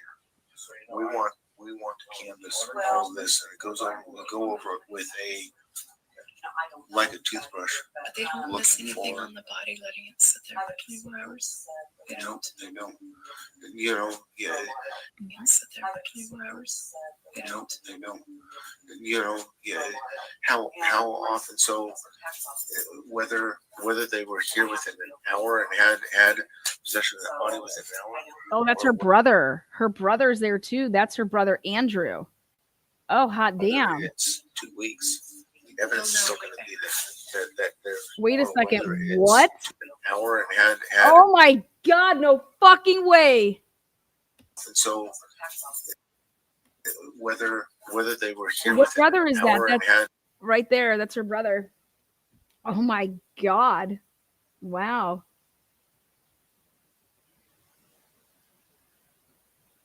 I swear this is the one that she refers to as a fuck up. He's a really big fuck up. If you want to be doing like, you know, she said like clown shows and doing like magic tricks for the rest of your life, boys. Do drugs like your uncle or some shit like that. She referred to him as a fuck up. And I'm almost positive she said that he was not in town yet. I got to check that again. God, Jennifer. You know what led me to that is when he said we got lost. Like we went the wrong way down to where like we. Wow.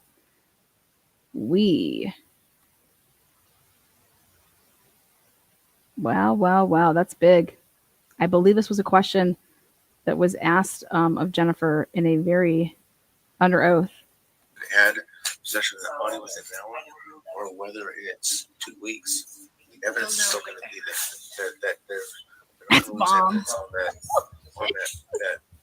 Now, if it goes beyond a state of decomposition where, you know, you're having to do dental records to identify, that's different. But in a 24-hour time period, absolutely not. And feel it in here. It's not that That's all I need. we've got a preserved, and I understand that, Jennifer, but we had a preserved crime scene, and that was most. No one went in here and rushed it or stuff. Like, we didn't come in here and rush things. We didn't come in here and with the well, you know, all these magazines on those were all gone through. Everything in here was gone through, and there's a difference between them doing it and the time allotted where they work from the out and move in to if I was to walk in and start flipping through, I don't know what I'm looking for in that aspect. So no, the fact that it was That's her dad. 24 hours is that's you should be happy about that. That shows that things weren't rushed. This is not. You understand that? Yeah. Okay. This solved. Not those things weren't rushed. This is solved, and we're not going to solve it if we rush things. Do you understand that? I'm able to answer. All right. I feel foolish even saying that because I mean that's Okay. all right.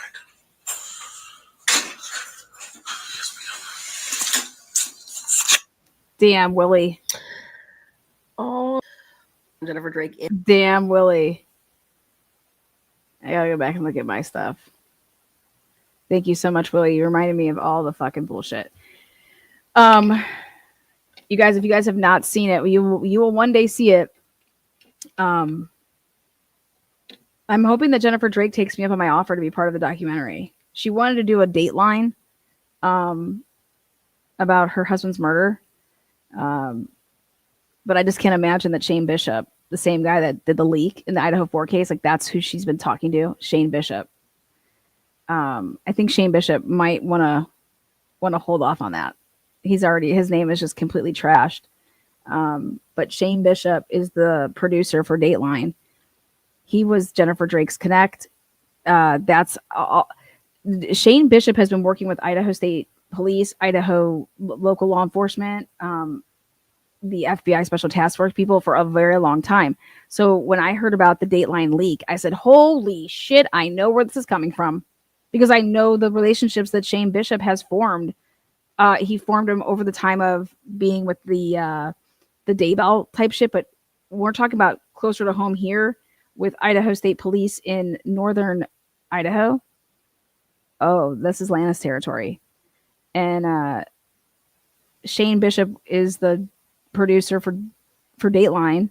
And he's the one in Idaho4 that got fucking slam-basted. Like, what are you doing? Putting out the Cellbrite of Brian Culver's, basically all those photos and everything. Who's your source? Like, where'd you get the shit from, Shane?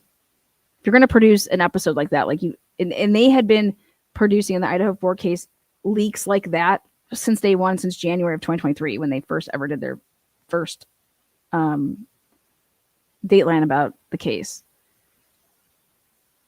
These people have no integrity. They just don't give a fuck. It's sad. But they want us to believe them when they tell us stuff.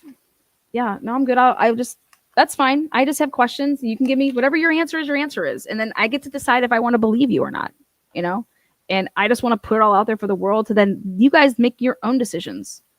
Okay. I could be wrong on some of the stuff, like the way that my brain would work and think, oh, I could think this way, whatever, doesn't matter. But it's, what are you basing your decision off of? What are you using as your sources? And that's what kind of bothers me when people have opinions and I laugh and I'm like, what is your opinion based off of? What are you basing it off of? And until I find out what you're basing it off of, then I can't have an opinion about your opinion.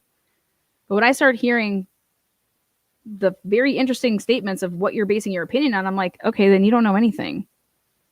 Because you don't have, like, your source right now should be everything you possibly get your hands on in the police reports, in body cams, dash cams, everything that's official should be your source. All right, guys, until next time, we'll continue to fuck it up over there in Idaho. Shout out to all of you guys. Stay safe. Peace out. Eric Grower, you're a liar.